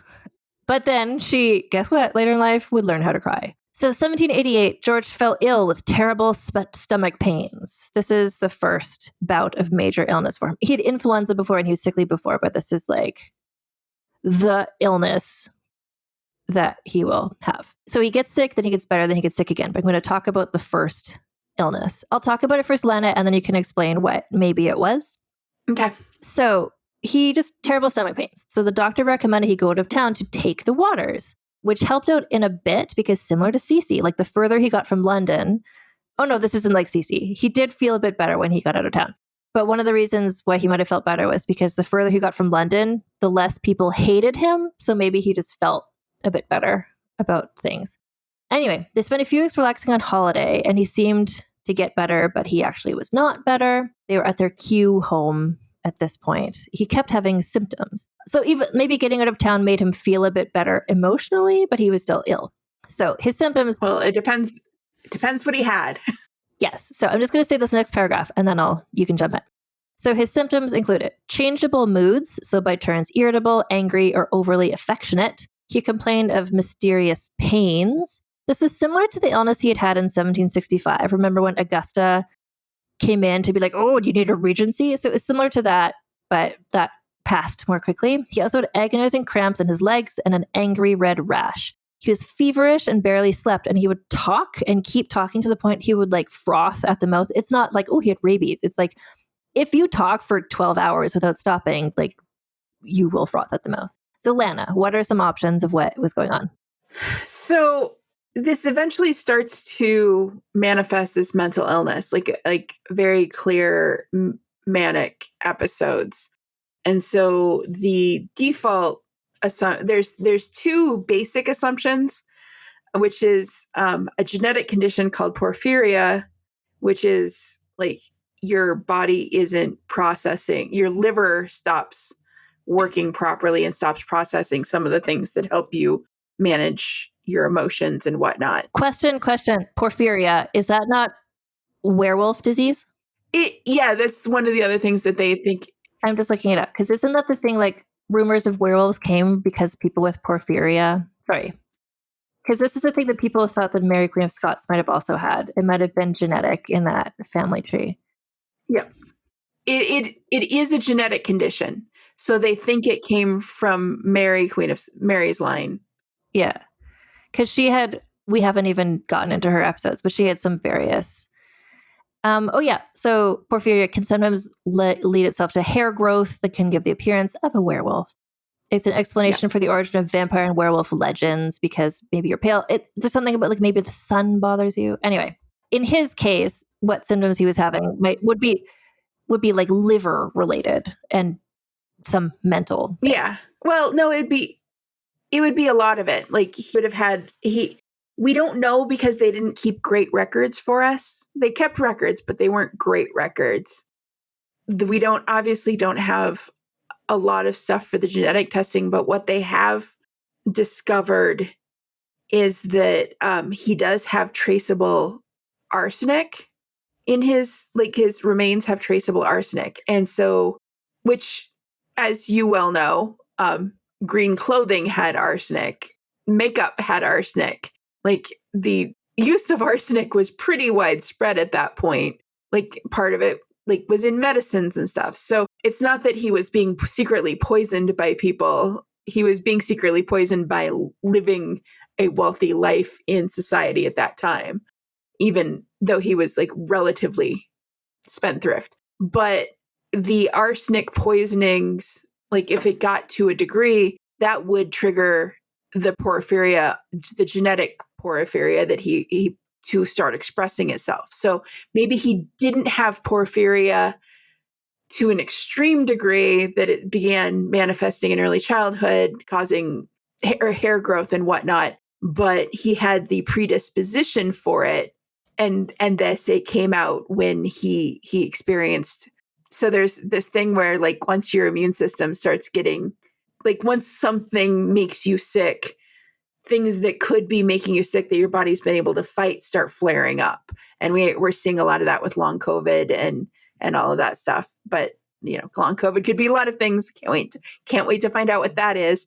But like in this particular case, the porphyria may have been latent and not expressive. And then that came forward. That came forward with the arsenic. There's another theory that he was simply bipolar. And that would also be genetic predisposition towards that. It does not explain the physical pain, though. That's what I was going to say, yeah. It doesn't explain the physical onset that triggered it. That said, like once you get to a certain point, like the way they're manifesting, it kind of doesn't matter. Like they're basically same, but different. Yeah. For all intents and purposes, it's as if from this point forward, he was bipolar and would have manic talking episodes. And yeah, like the overly affectionate, that he develops like paranoia and things. It's complicated enough in 2023 to have these sorts of health conditions. And back then, like no one knew what to do. So yeah, so he was having these mysterious symptoms. Charlotte sought solace in reading the Bible, which I'm not super familiar with what passages these would be reading, but there's something that she got out of it that said basically, God would not impose any suffering without the knowledge that you could overcome it. So she was like that thing you were saying. It's like, I'm being set this challenge, but God wouldn't give me more than I can handle or whatever. To me, I wrote, which honestly doesn't sound like anything God would say. That would be the book of Job. But I feel like God did a lot of smiting. But anyway, she sought solace in this. She's like, this is a hard time, but you know what? With my faith, like, we'll get through this. She would be reading Job a lot. Yeah. Which is the guy who, like, God just kept doing worse and worse things to him, right? That's that story. It's just like things got worse and worse. Yeah. This is going to get worse. So anyway, George refused to cancel any of his public appearances. So he would go out in public, but he would look disheveled. So like the public knew something was up with him. This was troubling. Prinny, their son, sent his, George had his own doctor. Prinny had his own doctor. So Prinny sent his doctor for a second opinion. So then there's like two different warring doctor factions being like, who should we do? She suspected that Prinny's, and I think she was correct. Because remember, George had told her, like, be suspicious of everyone, and she always was, and she should be. So anyway, Prinny wanted to have George declared unfit to rule so he could step in as regent, which I think is true. And maybe that's partially because, like, George kind of was unfit to rule, but also it's like Prinny had a lot of debts, and I think wanted to wear fancy crowns. I mean, you can both be accurate and terrible as a human being. Two things can be true at the same time. Correct. So George kept being ill. And so a bill was proposed that would name Prinny as the regent, but it would allow Charlotte to retain power over the king's care and over his household. So he didn't get killed. Yeah. But also, so that, like, spoiler, the regency doesn't happen at this point. He gets better. But this was sort of like laying a track for when the regency eventually does happen. And Charlotte, even at this, she was just like, oh, I don't want that much power. I don't want influence. And some people are like, oh, Charlotte's so like power hungry. She wants this. She's like, I do not. Like, I love my husband and I want to like help oversee his medical care, but I don't want any political power. She reminds me of the moms, like when like the grandmas, when the husband dies, like of the silent generation, when your older great grandpa or grandpa would die. And then the mom would be like, oh, I don't know where the house, like the deed of the house is. I don't know where, like all of that I know nothing about anything that kept me alive and responsible as a human being. I don't know what bank we use. Like, that's, and it's funny just because the newspapers and stuff that hated her, like today, there's like warring factions within the royal family leaking stories to the newspapers. And they'd be like, oh, the queen wants this power for herself. And she's like, could not be further from the truth. Like, no. Anyway, so I'm going to diagnose her as like displacing like the lack of control she had in that side of her life so that she could have control over something. She turned her attention to, I'm so sorry, to these 6 daughters, because it turns into a virgin suicides / Lisbon Sisters, if you know that movie sort of thing, where she just shuts them away from all of society to keep them for herself, like her little forced friends. So the 6 girls lived in what became known as the Windsor Nunnery, like not officially, but basically. The girls became her secretaries, confidants, and friends, and she would not let anybody marry any of them. So it's kind of like the 12 Dancing Princesses, but not dancing. Just with no one to come to save them. Just princesses trapped with their like very controlling mother, who's just being like, my childhood in Germany was so great. Let's just be like that. And they're just like, stop it. Anyway, so George was moved from one house to another. He's moved to Kew. They thought he might improve there. I don't know, like a bit further out of town. The house there was known as the White House, a phrase that comes up a few times in this book and which has a very different connotation to Americans. So the White House was their home in Kew, and it was divided into 2 households, one for him, and even like the rooms above where he was, nobody would go there so he wouldn't hear the feet walking because that might trigger him. Like there's just him, and his doctors would go to see him, and everyone else was in the other household. Charlotte, I think understandably, like is going through this extremely stressful situation. She started having severe insomnia and fits of nervous exhaustion, which I think just means not doing great, Bob. Like she was having anxiety. Like more than likely, the two of them were probably helping each other, like maintain whatever that balance was. And when she didn't have him, she fell into what may have been her predisposition towards an anxious condition, possibly a neurodivergence, like something like that. I don't think either of them were particularly like suited for the life that they found themselves in. And that is what mental illness tends to be. It's like just a manifestation of not being suited for the life you find yourself in and needing assistance with that, whether that be medical or therapeutic. So I think she was very like, I think we would call her a nervous person. And again, like that silent generation, she would have been somebody that just embraced the Valium. Yeah. And I am someone who would happily embrace the Valium if it didn't cause other nervous problems for me. Like sometimes you just need that little bit of help, and she did not have that. All she had was snuff. She just had snuff. She had snuff. Cinnamon snuff. She had dogs. She had gardening. But yeah, like even when I was reading about her, like before she gets to this point of like, you know, emotional crisis, like just the way that she was living where she's like, these are the rules. Everyone has to follow them all the time. And then she's like, I like gardening. It's like, okay, like these are like ways you're coping with your life that worked until they didn't. And then she doesn't have she has no coping mechanisms left, basically. Exactly. Yeah, except for the one thing she could control is her daughters, and we'll see how that goes. Yeah, and that's what you do when you don't have proper treatment or medication. You take it out to the next generation. Yeah, prepare some generational trauma. So her hair turned gray from the stress of all of this, and she lost more and more weight.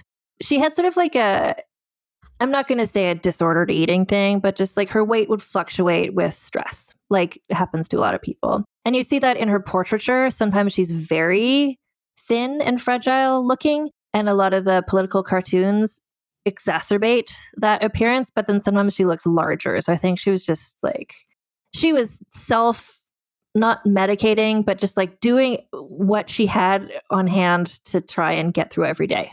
Well, and insomnia messes with a lot of that as well. Yeah, you're right. And it just like you don't have a lot of control over how much you want to eat or how much you're capable of eating sometimes. Yeah. No, and that's where it's interesting. And again, in the other Queen Charlotte episode we talk about, there's one portrait that was done of her, I think it might be around this period, where she looks worn out. She looks so thin, and like her hair, like she's wearing a wig, but like, you know, the white hair, like she just looks pale, so drawn. And apparently she hated this portrait, presumably because it was accurate. Like it wasn't put on public display. Like of course, yeah, please don't.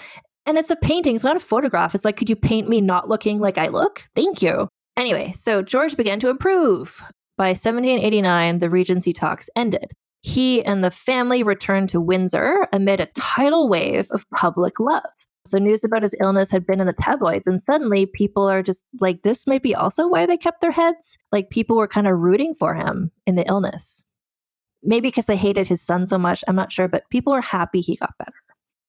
Charlotte planned a concert to celebrate his improved health, and she pointedly did not invite her two eldest sons because she'd been battling with them about like, which doctors should we have? They're both pieces of shit. And there's also a whole thing about like, I'm not going to get into this, and I refuse to learn about it. The Whigs and the Tories. When I see those words, my brain shuts off. I can't care. But anyway, it's politics. Her sons were one of those things, and she was the other one of those things. And that was like another bone of contention. Anyway, so for the next few years, everyone just was kind of like, everything's fine. So it's just kind of like, let's try to not trigger that to happen again by following all of Charlotte's very strict rules constantly. As someone with a chronic illness, like managing flares, yes, it is a thing. I think this is part of where people go to her and be like, oh, can you talk to the king about this? She's like, no, like I'm not going to upset him ever, ever, ever, ever. I'm not going to be like, oh, let's do abolition. It's like, no, like she's not going to be like, oh, can my daughter get married? No, like she was not bringing anything to him because she was just like wanting to maintain his like balance. Because you don't know what'll happen next. You don't know when it'll come up. And you don't know what's going to upset him. You don't know what caused it. You have no clue what caused it. Yeah, but you want to think that it's something you can prevent. Yes, very, very much. Meanwhile, Marie Antoinette. So Charlotte had been pen pals with Marie Antoinette for quite a while. They'd never met in person, but they had a lot in common, as I mentioned before, like German-speaking princesses sent to a foreign country, not especially beautiful, like not known as beauties, but like they liked play acting, gardens. Oh yeah, speaking of, Charlotte had begun developing the grounds of Frogmore Farm.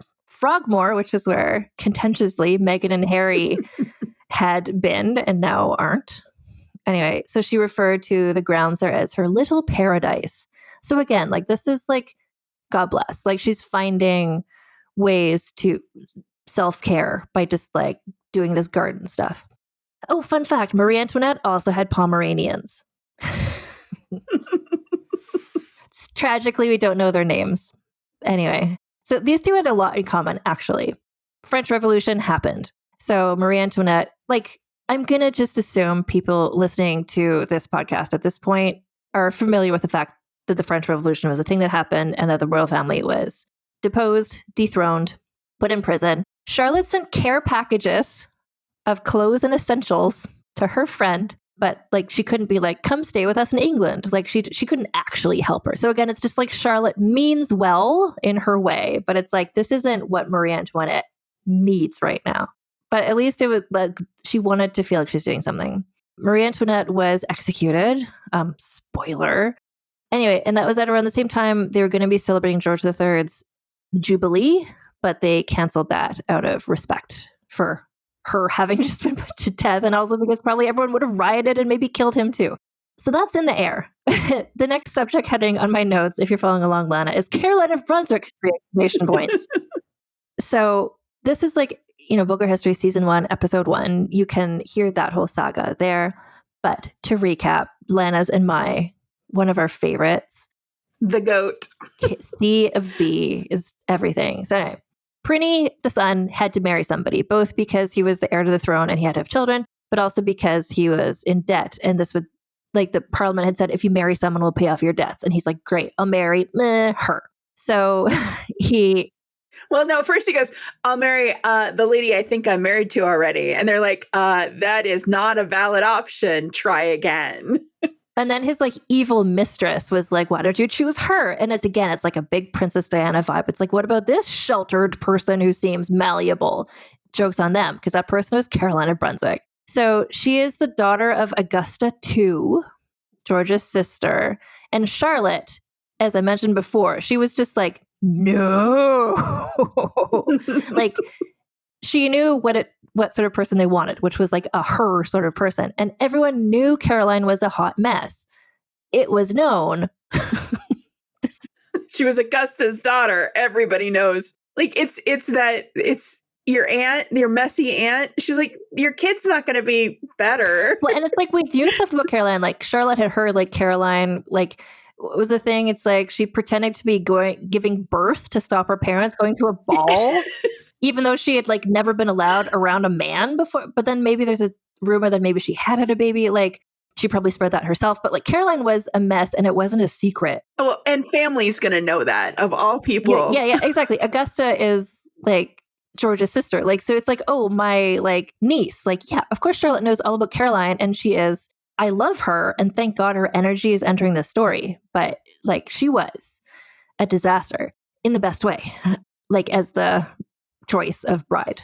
Anyway, Prinny was like, I don't know, I just need to pay off my debts. I'll marry her. They got married. It did not go well from the minute they met each other. They had sex once, I guess, because she had a daughter 9 months later. The daughter was named Charlotte Augusta after her 2 grandmothers. But like by then, Caroline of Brunswick and Prinny had separated, lived separate lives, hated each other. They were not didn't even pretend. No. And this is where the public loved Caroline.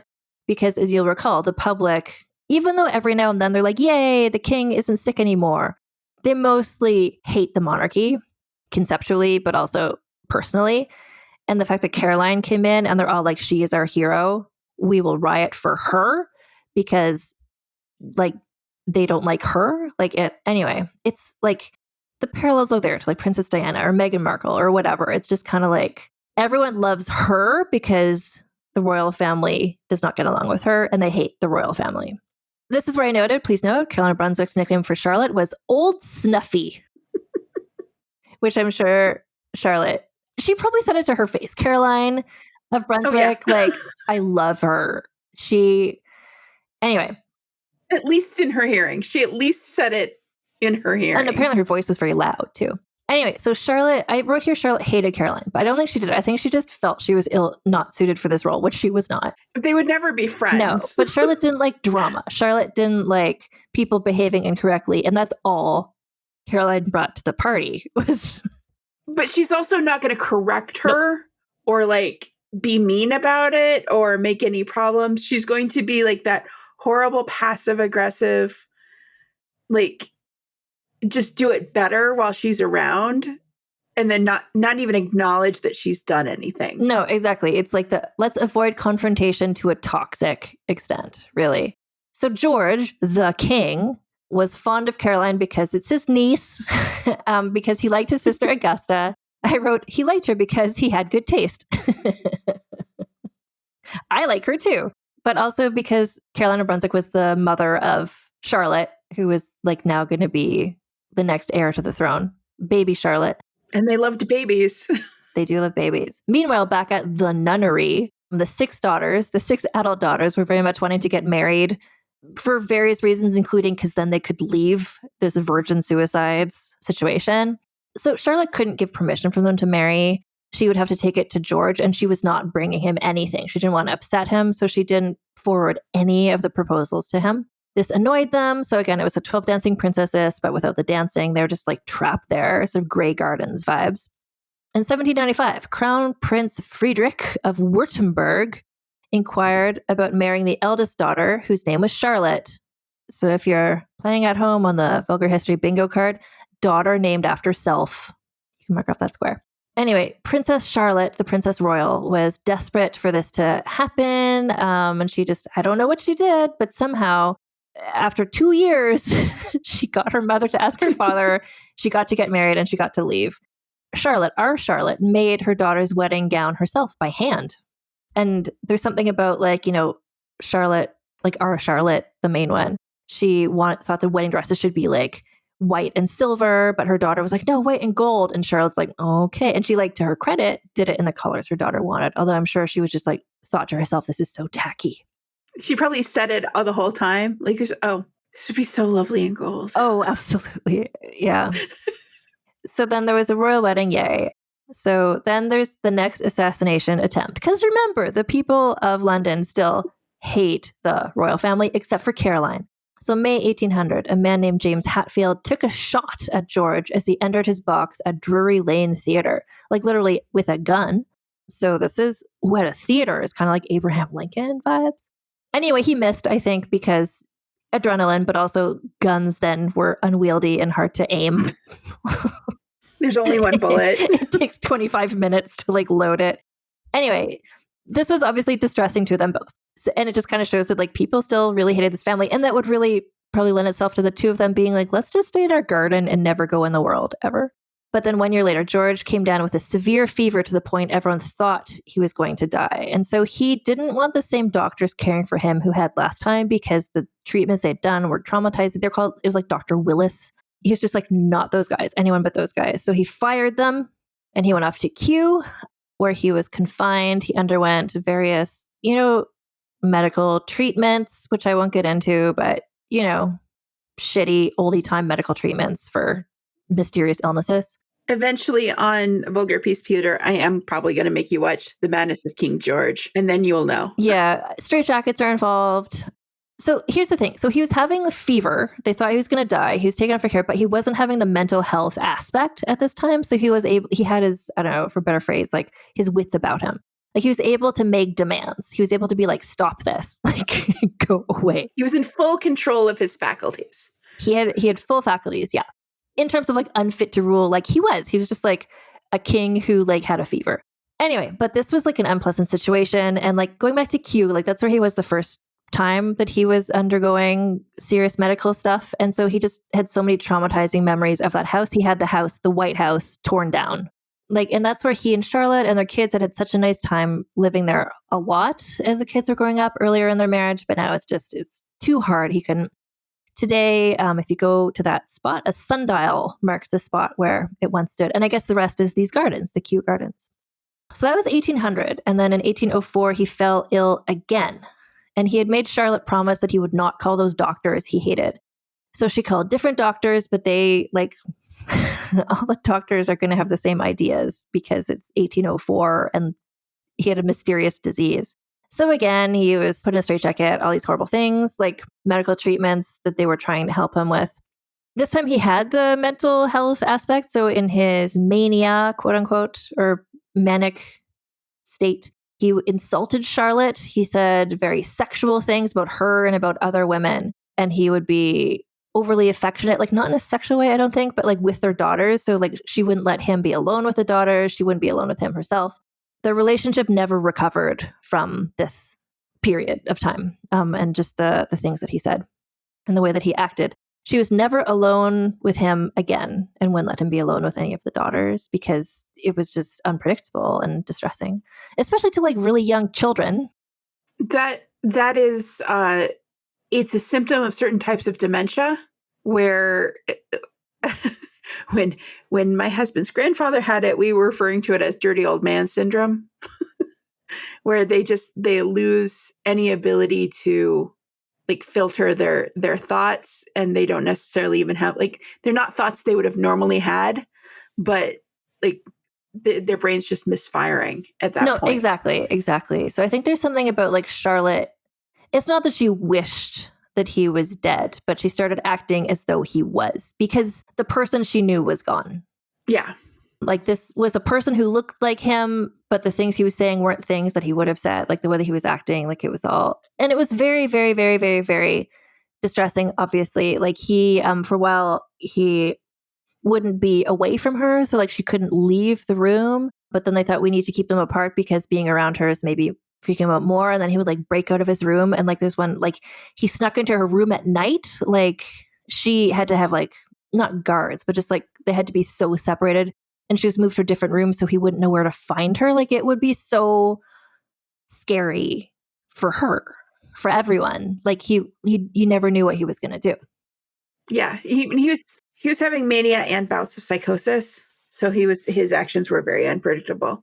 And I mean, some of that might have been his treatment. Some of it might have been the disease. It might have been he was in fact having a severe form of dementia in his older age. And like, it could have been a lot of things. They don't know. No one knows for sure, but he was verging on danger to himself and others level of problems. Yeah. And so just especially, and I think this is part of what the Queen Charlotte Bridgerton show, it's kind of like her, what it looks like it is. This is her in, the Bridgerton timeline, thinking back to when she and him were first in love and they were young. But we know in Bridgerton that he is ill and having these effects because he showed up in season 2. So just like knowing what little nerds they were to begin with, to see it become this, just kind of like, I don't know. It's like this sort of thing is always devastating. But in this, we're telling this person's story, and like Charlotte had been so, like the relationship had been so solid for so long, and they were just like doing their little gardens together. Like they had a nice relationship, and it's gone.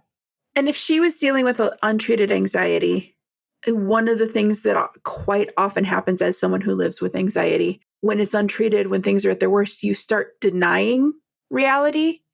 You start denying, like it may have literally gotten to the point where she just pretended like he didn't exist because that was easier for her than acknowledging the reality of his life as it was right now and their life as it had been before. Yeah. And she was still wrestling what control she could over her life by just like keeping her daughters trapped in the nunnery in delusional and inappropriate ways, but it was what she knew and what she knew how to do. Yeah. Well, and to her, it's almost like sort of a twisted version. I don't mean twisted and well, it is not good. I don't mean twisted in bad way. I just mean like sort of like altered of how as a child, her family and the time with her family was so valuable to her. This is the way that she's trying to get that comfort from her own children. Yep. Like with CC and the horses and the exercise and the being outside. It was a thing she had power over, and it reminded her of a time where her life was better. Yeah. Anyway, so like people every now and then would want to marry one of the daughters. She wouldn't agree to the match. The one that she got closest to was her brother Charles, and this is the one who I think is in the Queen Charlotte show. Anyway, he asked about marrying his eldest son to one of the daughters, and Charlotte was like, okay, sure, but like choose which one you want. And then he saw them and he's like, none of them. Never He just went in mind. and it's just like the Virgin Suicide's house. It's just these like haunted-eyed girls who haven't been allowed outside. And he's just like backs away slowly. Charlotte's youngest daughter, Amelia, aka Emily, had fallen in love with Charles Fitzroy, her father's equerry, 21 years her senior. If anyone has listened to the crossover episode I did with Worst Bestsellers about the other Boleyn girl, this is kind of like when Mary Boleyn fell in love with the horseman. So just sort of like, anyway, she was not allowed. Look, it was a man and she saw him. Yep. So anyway, she was not allowed to marry him because Charlotte would, at this point, so when any of the girls turned 25, they like the rule about like you have to get permission, they could have chosen their own husbands after age 25. Before that, Charlotte would have to take it to the king because he was still the king. There wasn't a regency and he would have to prove it. And she was not going to do that. But even after the girls turned 25, none of them chose their own marriages because they had been broken down emotionally to the point they would never do that. Yeah. Anyway, Princess Elizabeth, one of the other daughters, wrote, "We go on vegetating as we have done for the last 20 years of our lives." Not exaggerating. So this is what they were doing. So Elizabeth fell for Louis Philippe, the Duke of Orleans. And you might think like, ooh, a French duke. He was a school teacher in Twickenham because of the French Revolution. He had to flee, and then that was the job he found. Anyway, Charlotte did not approve of this match because he was Catholic, but also she never approved of any matches. She wasn't going to let any of her children marry anyone ever. Meanwhile, through all this, Prinny is still on his bullshit, trying to, like, taking Caroline of Brunswick to court, trying to get a divorce, trying to prove her affairs, but the king wouldn't allow. You know what? It's like Charlotte is being like, I can't upset my husband. And Prinny is just like, here's what I'm doing.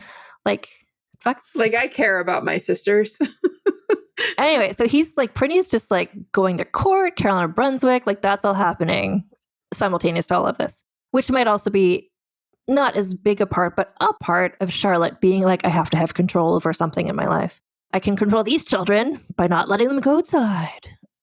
So it's 1809. George is heading towards his golden jubilee, which would be celebrating 49 years on the throne. It was a pretty shitty year, as Queen Elizabeth II might say. Annus horribilis. 1809, this year of his jubilee, started with a fire that ravaged Charlotte's apartments at St. James, and it went downhill from there. So buckle in. So George, by now he was basically blind, crippled by rheumatism, and often in a state of confusion. He never appeared in public. The public appearances were left for Charlotte and or his daughters, except for Amelia, the youngest, who was dying of this season's constant companion, tuberculosis. I don't remember having so many cases of tuberculosis on this podcast until I learned about it from that cowboy movie, and now it's just constant. Tombstone. Best cowboy movie. We cover that in Vulgar Peace Theater, and Lana thoroughly explained tuberculosis to me there. But you have thoroughly explained tuberculosis on other episodes because, as we know, do you want to explain it yet again? It's like, it like flares up and down and you can have it for years, right? It's also called the consumption. It's a disease that's relapsing remitting. So you can have like really bad bouts and really not bad bouts. But no matter what it does, is slowly eating your lungs away. And you're really only contagious in like the first bout. Like the first time you have it, that's when you're contagious. And then after that, when it comes and goes, you're not contagious anymore. So you can be around people and have bad days and good days, and nobody will be harmed by that. So it's a disease that's easy to catch because usually you don't know what it is when you first get it, and you can spread it to a whole bunch of people, and then you just spend the rest of your life, long or short, depending on how nice it is to your body, coughing. Coughing up blood like Satine in Moulin Rouge. Yes. Which is interesting, like how it's, it's contagious just for a bit and then it's not, because Amelia has spent the last decade plus trapped in a house with her sisters and none of them got it. So she would have had it before that happened, I guess. Possibly had it before, possibly just was, they kept her separated when she first got sick. And then the others just didn't catch it, yeah. Yep. So she's the one who wanted to marry Charles Fitzroy, the horseman, but Charlotte would never take that request to George because she didn't want to upset him. Amelia had loved and wanted to marry the horseman for 10 years, and she was now dying. She wrote in her will that she wanted him to inherit basically everything she had to leave simultaneously. So Amelia was sick. George, her dad, was also sick. And they were sort of like sick pals. Like they would have meals together. They would hang out together. And Amelia had always been his baby. Like she was the youngest, and the two of them had always been close. And now they were sick/dying simultaneously. So they like hung out together. George took a turn for the worse. And so at this point, the regency scenario was not a question of if, but when. And it's interesting, like through reading this, like through researching this, I've heard forever the phrase like the Regency era. And now I'm just like, oh my God, it's such a grim thing. Like knowing what caused it. I just thought of it as like saying the Tudor era. Like it's just a word describing a thing, but it's like, no, now it's the Regency. And I'm just like, oh God, this is so sad. And it's weird how divorced from these strong personalities it was. Like these are serious problems that are happening and things like destroying this family and this terrible person who is the regent being the regent and all of this stuff. And you never hear any of that at all. All you hear is it's the Regency because all of the nobility just scatter. And they go out to the country and they come in and they do their thing and they have nothing to do with the king and the queen. And like the House of Lords has more power and all of that. But you don't hear anything about the king and the queen because no one wants to deal with that situation at all. It's not polite to talk about it because it's so awful. It is. And so we're just like the Regency. And it's like, there's like Regency associations. They hold a Regency. Like to me, Regency means like that kind of dress and like Jane Austen books is what I would have formed like, and I'm just like, I don't know why it's called that, but that's called the Regency. But now it's like, this is this grim situation, like the Regency, the regent himself, piece of shit. The Regency caused by this like horrifying medical, awful, decades long nightmare. And we're just like, the Regency, like, I don't know, it's wild. And well, Jane Austen was like, who is like the face of the Regency, why it is so popular today. She lived out in Hampshire. She lived out in the country. Yeah, she wasn't there. She wasn't involved in any of this. She was landed gentry at best. There was the joke that the neighbor goes to St. James and he's a knight. Like that's as close as they get is the bottom the absolute bottom of the nobility and aristocracy. And they have nothing to do with any of that. And that's where a lot of and everybody's fighting Napoleon. Like that's, Napoleon's a bigger feature than the regent himself. And now we're just going to take a break for a word from our sponsors. As a podcast network, our first priority has always been audio and the stories we're able to share with you. But at Realm, we also sell some pretty cool merch, and organizing that was made both possible and easy with Shopify. When you think about successful businesses like Aloe or Allbirds or Skims, an often overlooked secret is the business behind the business that makes selling and, for shoppers, buying simple. For millions of businesses, that business is Shopify. That's because nobody does selling better than Shopify. It's the home of the #1 checkout on the planet. And the not-so-secret secret that's definitely worth talking about is that Shop Pay boosts conversions up to 50%. That's more happy customers and way more sales going. If you're hoping to grow your business, your commerce platform better be ready to sell wherever your customers are scrolling or strolling, on the web, in your store, in their feed, and everywhere in between. Businesses that sell more, sell on Shopify. Upgrade your business and get the same checkout we use with Shopify. Sign up for your $1 per month trial period at shopify.com/realm, all lowercase. Go to shopify.com/realm to upgrade your selling today. Shopify.com/realm.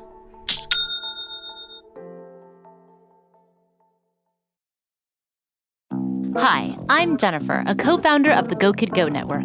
At Go Kid Go, putting kids first is at the heart of every show that we produce. That's why we're so excited to introduce a brand new show to our network called The Search for the Silver Lining, a fantasy adventure series about a spirited young girl named Isla who time travels to the mythical land of Camelot. During her journey, Isla meets new friends, including King Arthur and his Knights of the Round Table, and learns valuable life lessons with every quest, sword fight, and dragon ride. Positive and uplifting stories remind us all about the importance of kindness, friendship, honesty, and positivity. Join me and an all-star cast of actors including Liam Neeson, Emily Blunt, Kristen Bell, Chris Hemsworth, among many others, in welcoming the Search for the Silver Lining podcast to the Go Kid Go Network by listening today. Look for The Search for the Silver Lining on Spotify, Apple, or wherever you get your podcasts. People often look at me with confusion when I ask them what their only one in the room story is. They think it has to be like mine, where I went to a 600-person event and discovered that I was the only Black person there. I know.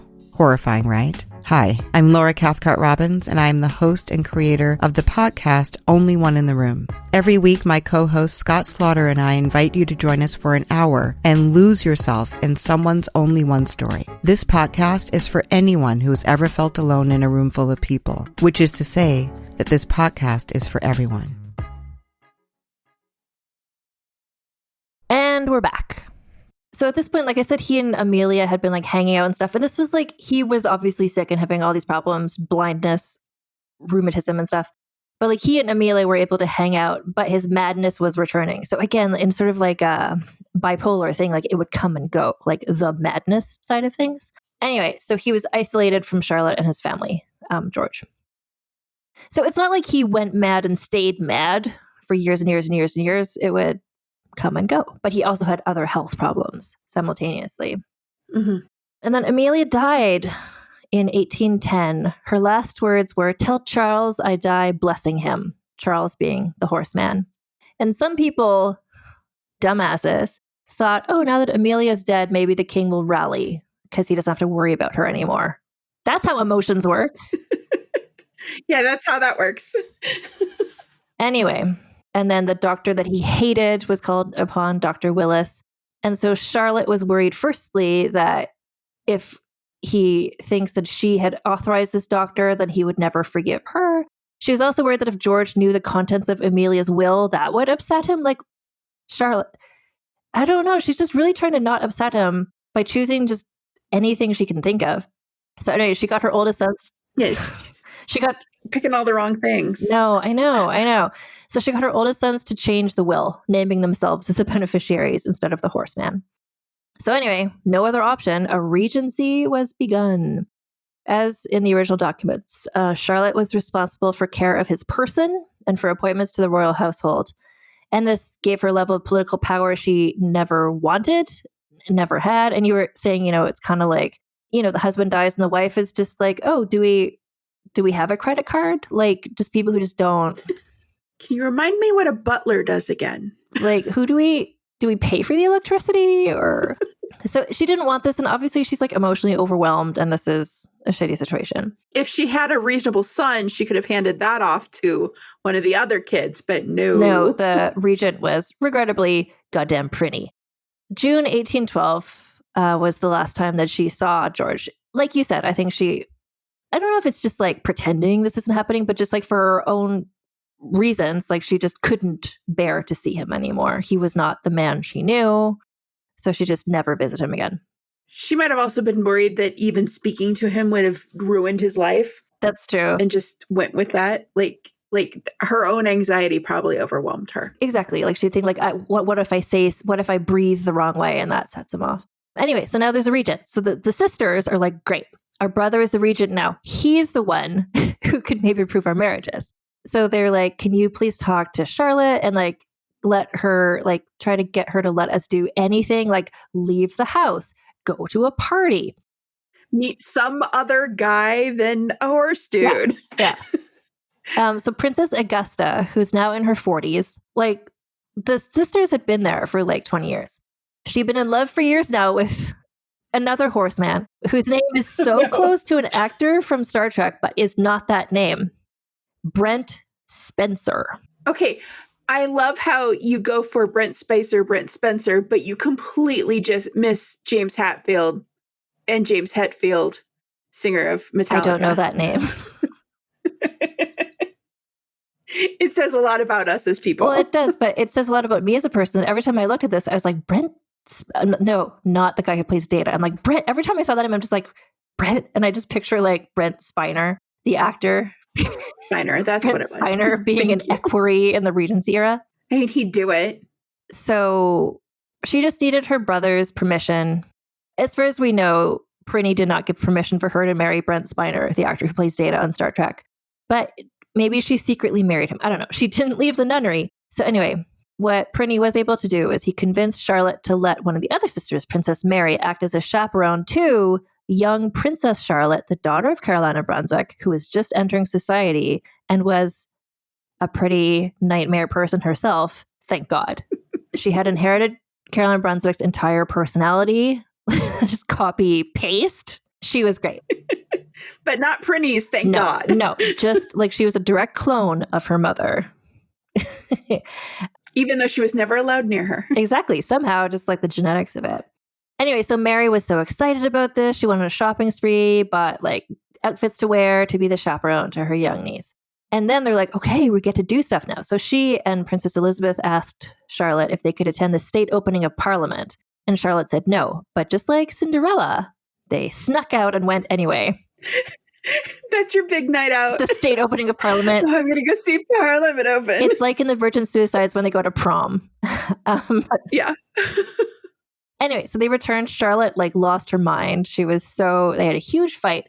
But like maybe it's sometimes good to, like, as much as Charlotte avoided conflict, it's like now that they like laid it all on the line, she did from thenceforth occasionally let some of the girls do the things they wanted sometimes. In fact, when William Friedrich, Duke of Gloucester, asked for the hand of Princess Mary in 1816, Charlotte agreed. Whoa. Next section, Return of Caroline of Brunswick. So Charlotte, young Charlotte, had inherited her mother's fun-loving and opinionated ways. Good for her. This made Prinny panic, and it made Charlotte worry as well because she was an anxious person, but also was just like, what's going to happen? She couldn't trap young Charlotte in the house. Like, she's like the heir to the throne. She kind of like has to like get married and like be on the scene. She also would have like, this is absolutely a person that would have strung the sheets together and gone out a window. Like, I feel like she did. Like, like she may have tried that when she was 10 and then they didn't see her again for 3 weeks. Like that kind of a situation. No, like young Princess Charlotte, like the granddaughter, Caroline of Brunswick's daughter. Like, I feel like if she was trapped in the nunnery, she would like climb out the window on a sheet, run off, find a horseman, like go to Gretna Green, marry him. Like, or there would have been a riot in the nunnery. Yeah. within a week. She would have like led all the sisters. Yeah, exactly. So like they kind of had to let her they knew that was not going to stop her.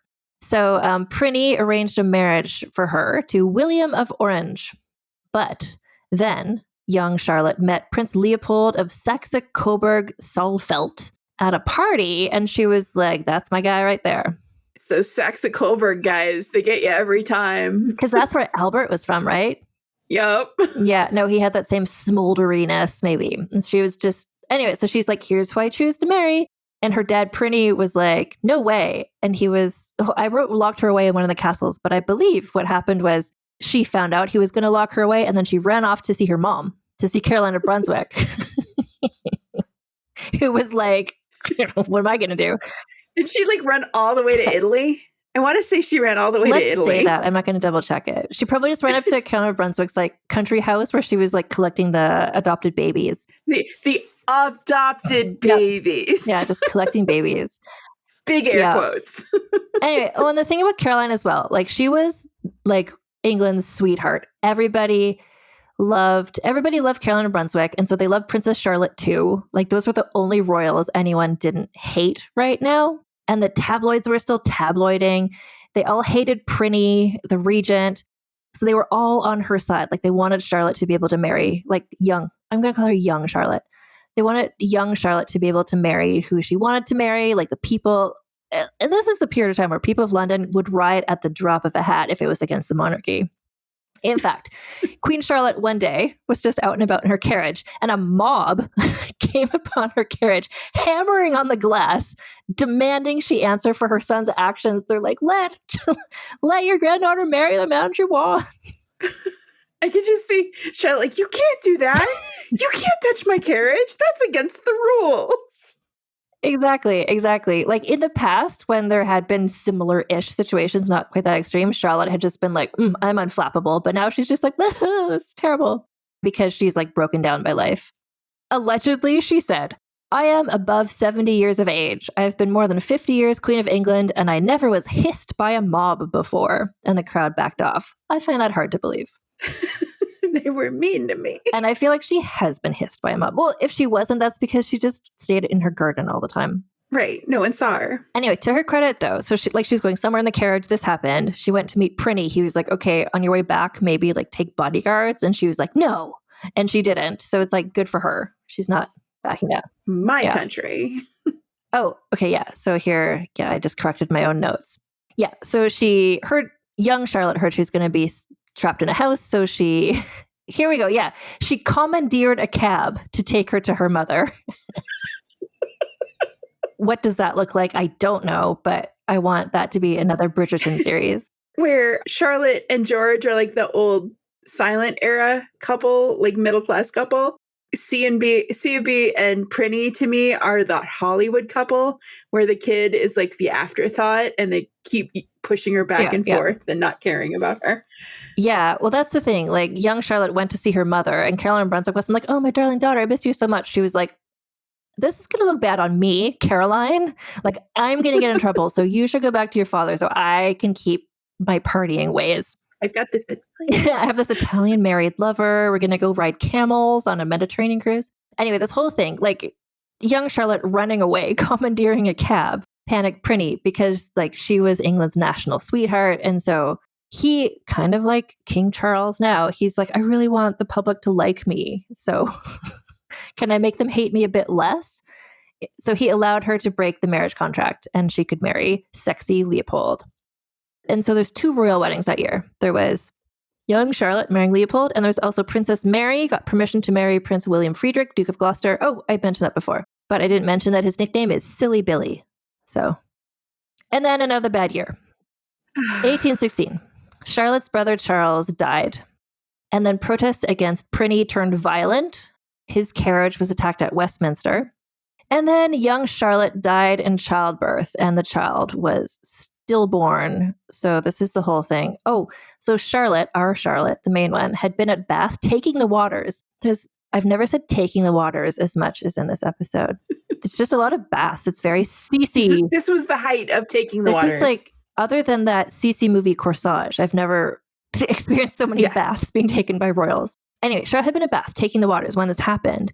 So when young Charlotte gave birth and she died and the baby died, our Charlotte came back to Windsor and her carriage was heckled in the street by the crowds. I just picture that woman from Princess Bride being like, boo, boo. They were mad at her. They were mad at Charlotte because they thought that she didn't care her granddaughter had died. Like they just hated her. And they were sad and mad that their beloved young princess had died. I didn't even count, but I feel like the 14th person in the story called Friedrich, the hereditary prince of Hesse-Homburg, asked for the hand of Princess Elizabeth. He had years before asked to marry Princess Augusta, but had been refused. Elizabeth was like, please, can I? And Charlotte agreed. And so she got married. So like one by one, the princesses are like in their 40s getting married. Charlotte made her final public appearance April 1818 when she appeared at a prize-giving ceremony in honor of the National Society for Promoting the Education of the Poor, where she made a donation of £500. Can I make one small comment about 1816? The worst year? Yeah. The worst year. That was actually the year without a summer. Was it? That was Mary Shelley wrote Frankenstein. Yeah.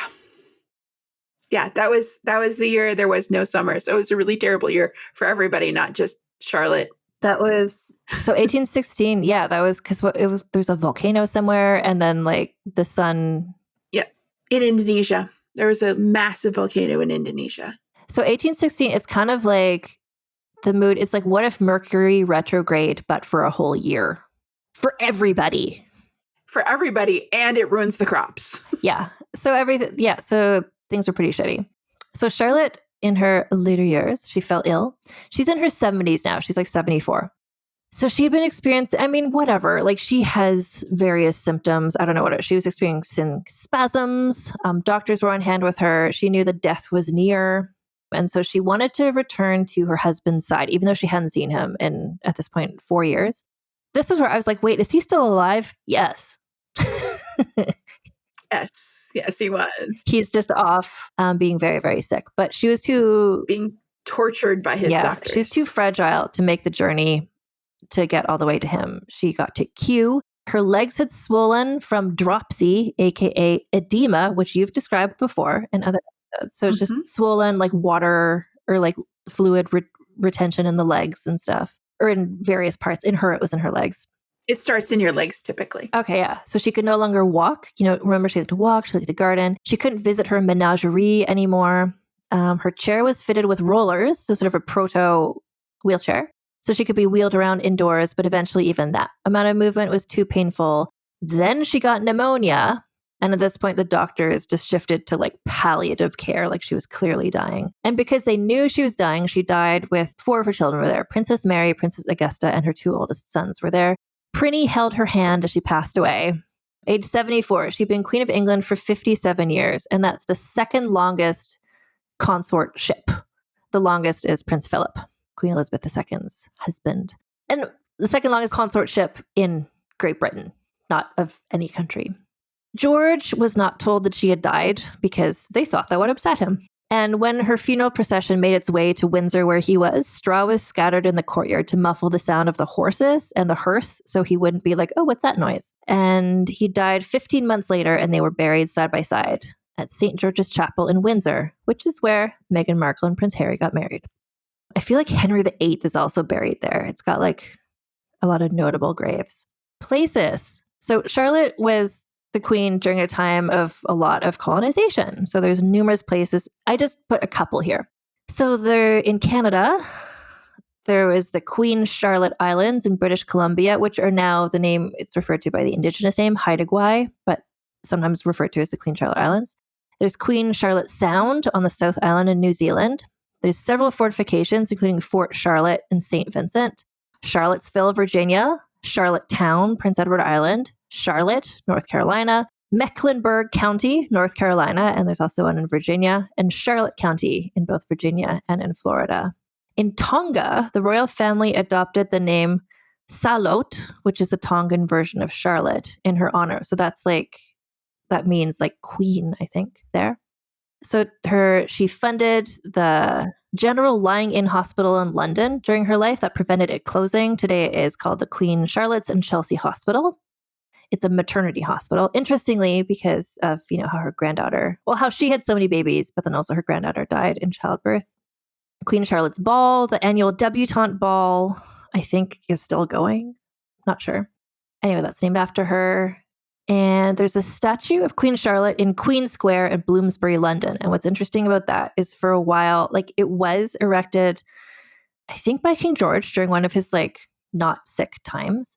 But then later, for some reason, people started thinking it was Queen Anne. And it was only recently-ish, it was figured out oh no, it's Queen Charlotte. So, because people just call it Queen Square. And it's just kind of it's one of the queens. Which queen? Doesn't matter.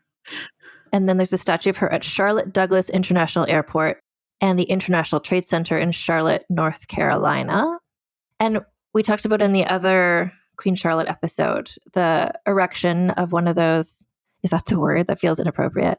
Yes. When one of the Charlotte statues was put up in Charlotte, North Carolina in, I think, the 1980s, the discussion about but was she secretly a Black person kind of sped up again, became more widespread. Rutgers, the State University of New Jersey, was chartered in 1766 as Queen's College in reference to her. It was renamed in 1825 in honor of Henry Rutgers, a Revolutionary War officer. Its oldest extant building is called Old Queen's, and the city block that forms the historic core of the university, Queen's Campus, retains its original name.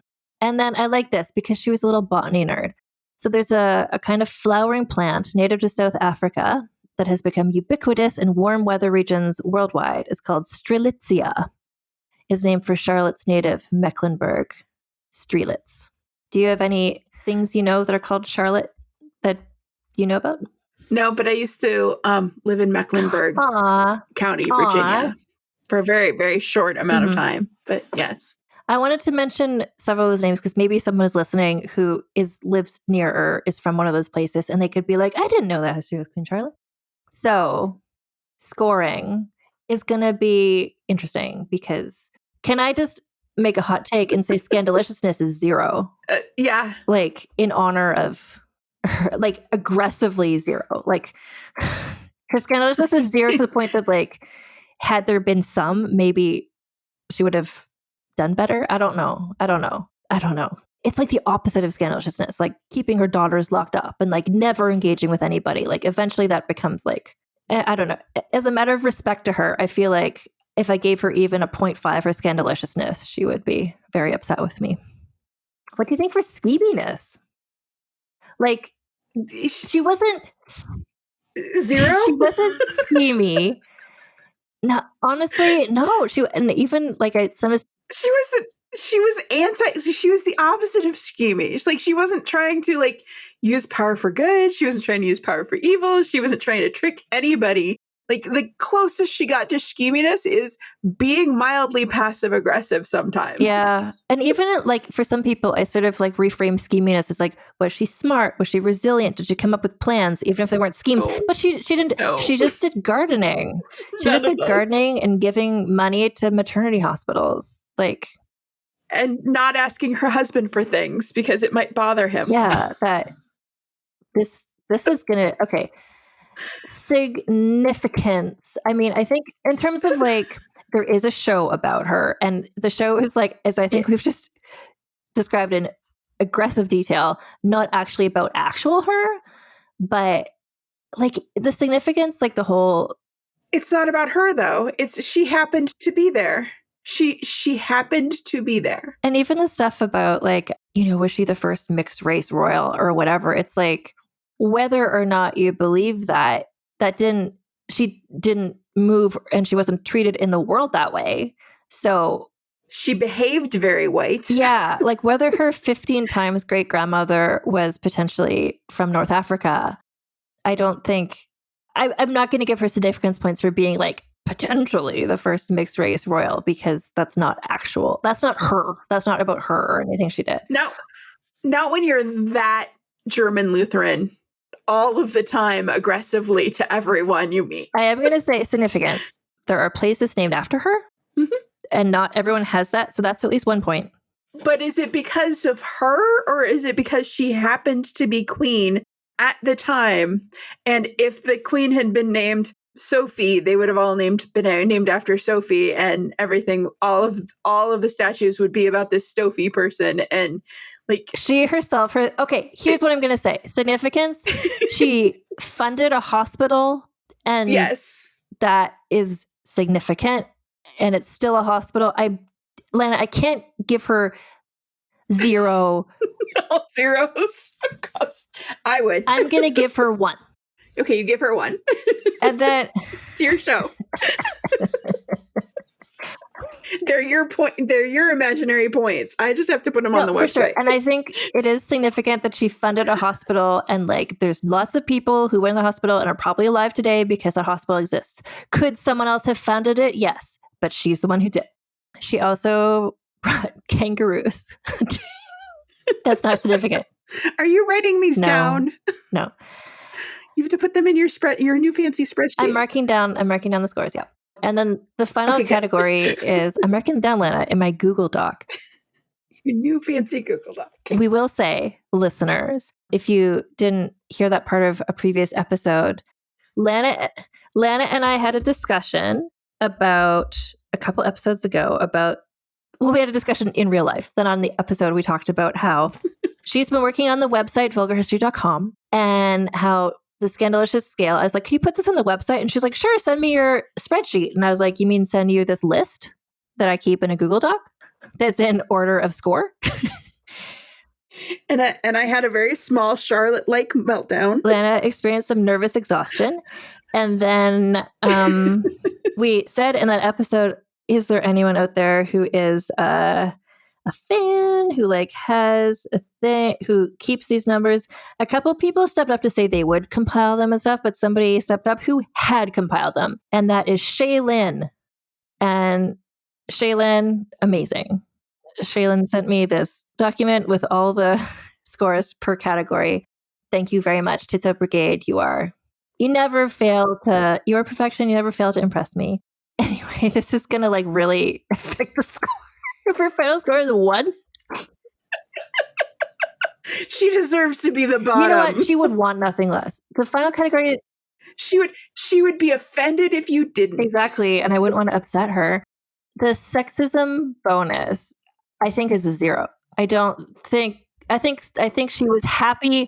She liked when it. They gave her power. She was like, no, I shouldn't have power. I'm a woman. Like, but I'm a woman. Yeah. Like, can I don't know how to hire people. I haven't signed a check in my life. So her total score is 1. Your father handed all that. Which is interesting because I would presume that the Shonda Rhimes character would probably get a much higher score. Oh, yes, absolutely. She's a queen. She's fabulous. Yeah, I love her. No, but like IRL Queen Charlotte's like, I see why changes were made to make this TV show. Yeah, literally. Okay, so just so you know, previously the lowest score was 20. This is a very special episode. It kind of counts, but kind of doesn't. No, like this is not someone you would do an episode No, about. That's the thing. Like, we're talking about a person who I never would have talked about on this podcast. Like, even the fact, like, and I will say again, like, the biography by Charlotte Curzon is really, really good. It really covers her story in a really readable, digestible way. But also it's short because there's like nothing there. She just like had babies, made a garden, struggled with her husband's illness, trapped her daughters in a house. It's like, that's it. Like, that's why there has not been a full-length biography of her before, because there's like nothing there. I do think the fact that Caroline of Brunswick is that 20 is a disservice to Caroline of Brunswick for anybody that may not have listened back to that first episode. That's true. Queen Charlotte has 1. Mary Toft has 20. Caroline of Brunswick also has 20. And that's where it's interesting. So I'll tell you, and I guess anyone who's listening, my secret plans. So in future, I am going to be Christina, hardworking, God bless her, editor of these increasingly long, unhinged episodes. She's actually going to start editing Vulgar Peace Theater as well. So that's going to have a professional sheen. Do we deserve it? I don't know.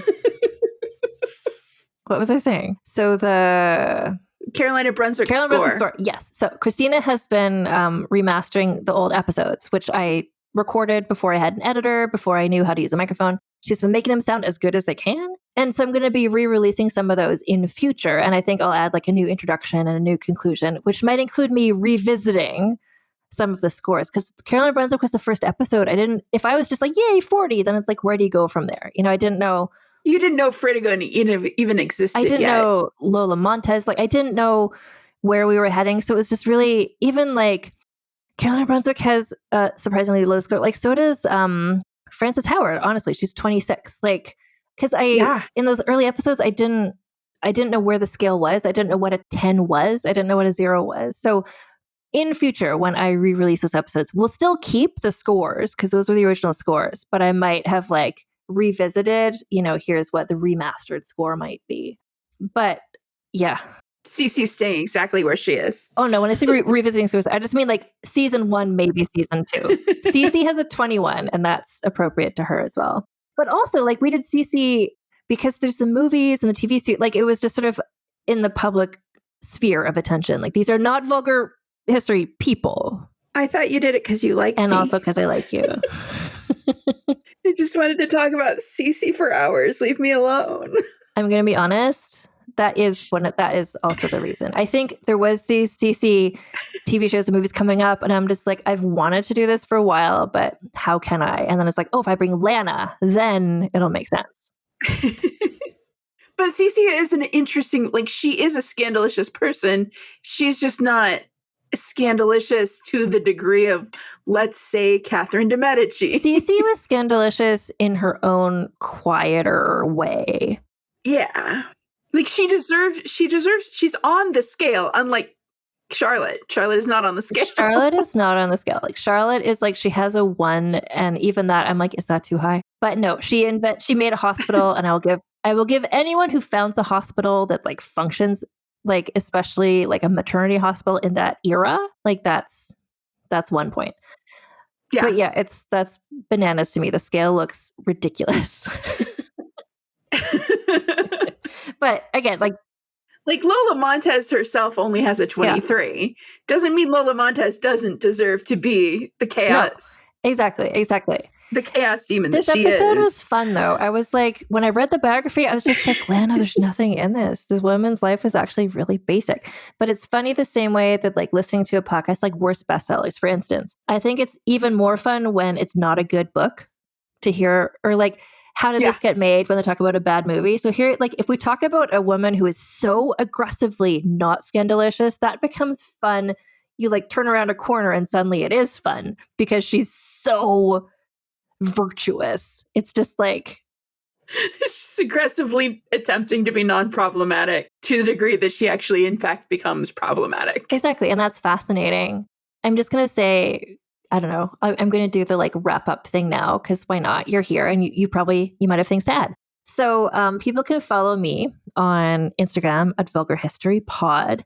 Usually, with all the episodes, I post like at least one, like what's it called, where you put the like in the main feed. Like I just post it so we can have like discussion. You know, I like to see what people say about episodes. Like the Catherine de Medici, there's been some good feedback, Lana. I love that one. Your sliding doors moment.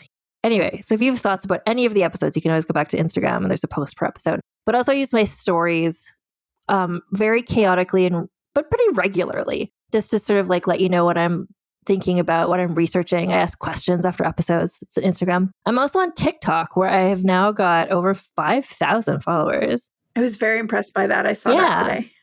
Once I figured out you can do TikToks, but I don't have to show my face, I was like, oh, I can do this. I can talk extemporaneously for 3 minutes while looking at a portrait of Catherine Parr. That's doable.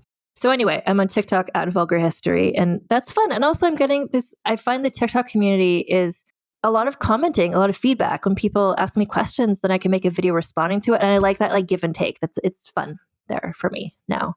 Shocker, as an elder millennial, I was just like, oh, TikTok is fun and useful.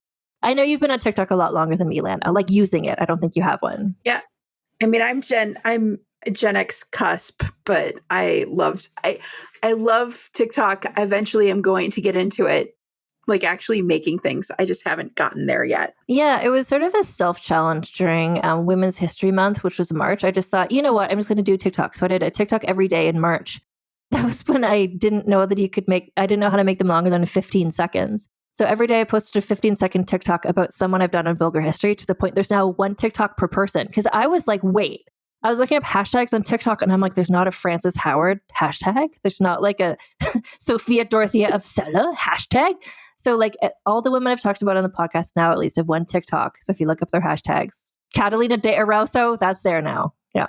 I absolutely love that I had to yell at you to promote your own podcast on your own TikToks. Like, no, you have to watch it more here. No, that's fair. Because I was doing this. I was like, Lana, I did TikTok. And Lana's like, you don't say in your TikToks that you have a podcast and the people can hear the whole story. It just seems like a chaotic TikTok of 15-second discussions of very obscure women from history. So thank you, Lana. That's good. But also I've since learned you can make TikToks that are 60 seconds, 3 minutes. That's really helped me be able to describe things better. They took away the 10 minutes on TikTok, so you can't do that anymore. Oh, I never would have. And I never watched TikToks that are 10 minutes. My attention span is not so long. Anyway, TikTok, Vulgar History, that's where it's happening. And then also there's the new merch store. So if you go to vulgarhistory.com/store, it directs you to the new amazing TeePublic store. Lana made that happen with the website. It does. You look nervous, but that's what it does. I may have forgotten to do something you told me to do, and I'm going to make sure that I remember to do That's that fine. now. But by the time this episode comes out, if you go to vulgarhistory.com/store, it takes you to the TeePublic store. Oh, it takes you to the right place. It will also take you to the right place the right way. Yeah. Sounds good. It's a good move. Like, you know, I know we were at the other site for a really long time, but TeePublic has, like, first of all, a functioning customer service department. Great. But also the products they sell there's a more wider array of products. And also you can like choose colors. Like if there's a t-shirt, but you want a different color than just white, you can choose that.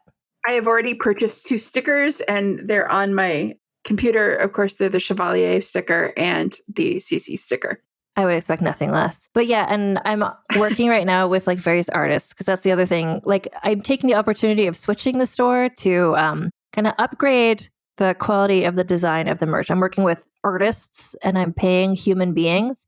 to design beautiful, and it's been really fun to work with artists, to tell them, it's like, could you make a thing that says, goth queen mom friend, and see what they come up with. So like there's new merch coming, and every time there's new stuff, I'll post it on Instagram as well. But like, just keep an eye on there because they also have sales all the time. And then also I have a Patreon. So patreon.com/AnnFosterWriter. And that's where if you pledge at least $1 a month, you get early ad-free access to all the Vulgar History episodes. And if you pledge at least $2 or more a month, you get the early ad-free access, but you can vote in polls and other feedback I ask for there. And then if you pledge at least $5 or more a month, then you get all of the above, plus also access to Vulgar Peace Theater, where Lana and our friend Allison joins us to talk about costume dramas. At some point, for sure, The Madness of King George will be one of those. And I also do So This Asshole episodes there where we talk about men from history, although I'm diversifying the portfolio because sometimes I don't want to talk about men from history. I get the first woman. Yeah, Lana's going to do So This Asshole Queen Victoria. That's coming. But no, what I'm saying is like sometimes I want to talk about men from history who were okay.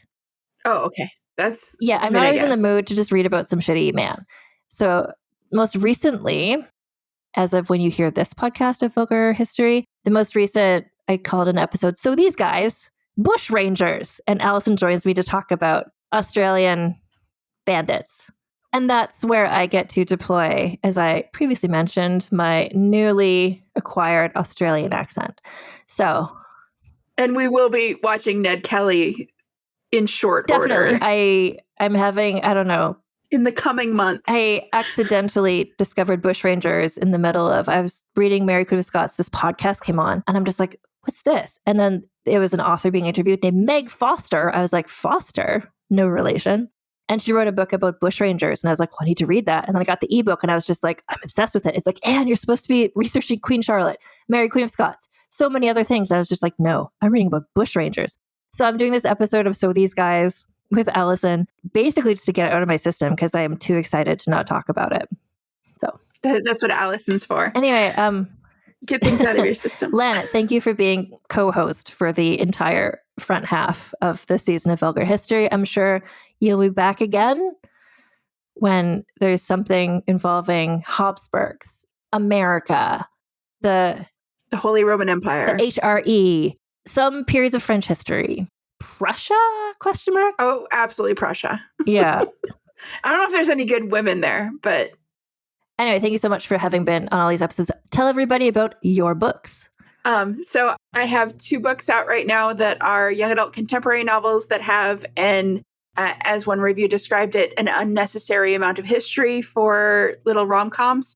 They are, if you want to learn more about them, you can find them on my website, lanawoodjohnson.com. The first one is Technically You Started It, which is the text transcript of 2 nerdy teenagers. And the second one is Speak for Yourself, which is my love letter to academic decathlon and also accidentally Fast and the Furious. It's got a real combination of unexpected things, as this podcast sometimes does, where we're talking about Queen Charlotte and then you're teaching me about Metallica. Is that what it was? Yeah. Because people can be history nerds and also have other random interests. Anyway, thank you so much, Lana. This went, honestly, I don't know what's wrong with me. I thought this would be an hour and a half, and it is almost 3 hours. And of course it is, because it always is when it's me and you. So thank you so much. I was trying to be quiet, but no, there's too much. Well, and honestly, when I was making the notes, I'm just like, there's nothing to this story. Like, this episode is going to be 20 minutes long. Au contraire. There's a lot to talk about. Thank you very much, Lana. Vulgar History is hosted, written, and researched by Anne Foster and edited by Christina Lumagi.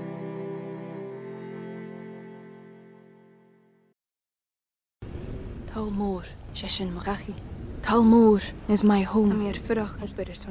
My family have worked the land for generations.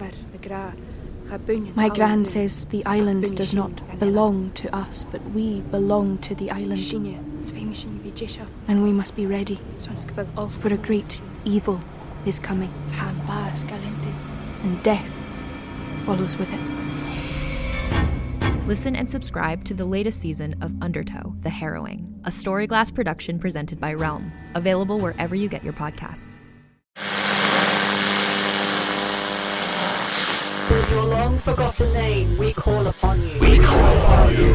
In the words of the unspeakable language, we call upon you. We call upon you. By the spilt blood of the wicked, who walk upon this world, sprouting the words of false idols, we call upon you. We call upon you. On the land of the dead harvest, that which brings the earth itself into your service, Yamal, we call upon you. We call upon you. We call upon you. We call upon you.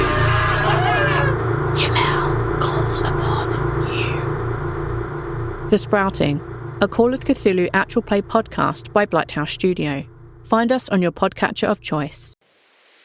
I'm Brennan Storr. I'm Paul Bestall. We're the Ghost Story Guys. And every 2 weeks, we explore first-person stories of encounters with the paranormal from all around the world. Then we have some fun reacting to those stories. We like to say our goal is to scare the hell out of you, then make you laugh. Belief in the paranormal is not required. All you need is a love of great storytelling and curiosity about the world around you. Subscribe to the Ghost Story Guys now on your favorite podcatcher to hear episodes like High Strangeness in Chicago, The Mystery of Missing Time, and The Haunting of Vietnam, along with dozens of others. We've talked about mythical bridges, doppelgangers, haunted seaside towns, and so much more. Remember that story about the guy who was trapped inside a dream and something was hunting him? That was upsetting. Yes it was. Want us to help ruin your sleep? Come find the Ghost Story Guys on Apple Podcasts, Spotify, and everywhere else fine podcasts live, or at ghoststoryguys.com.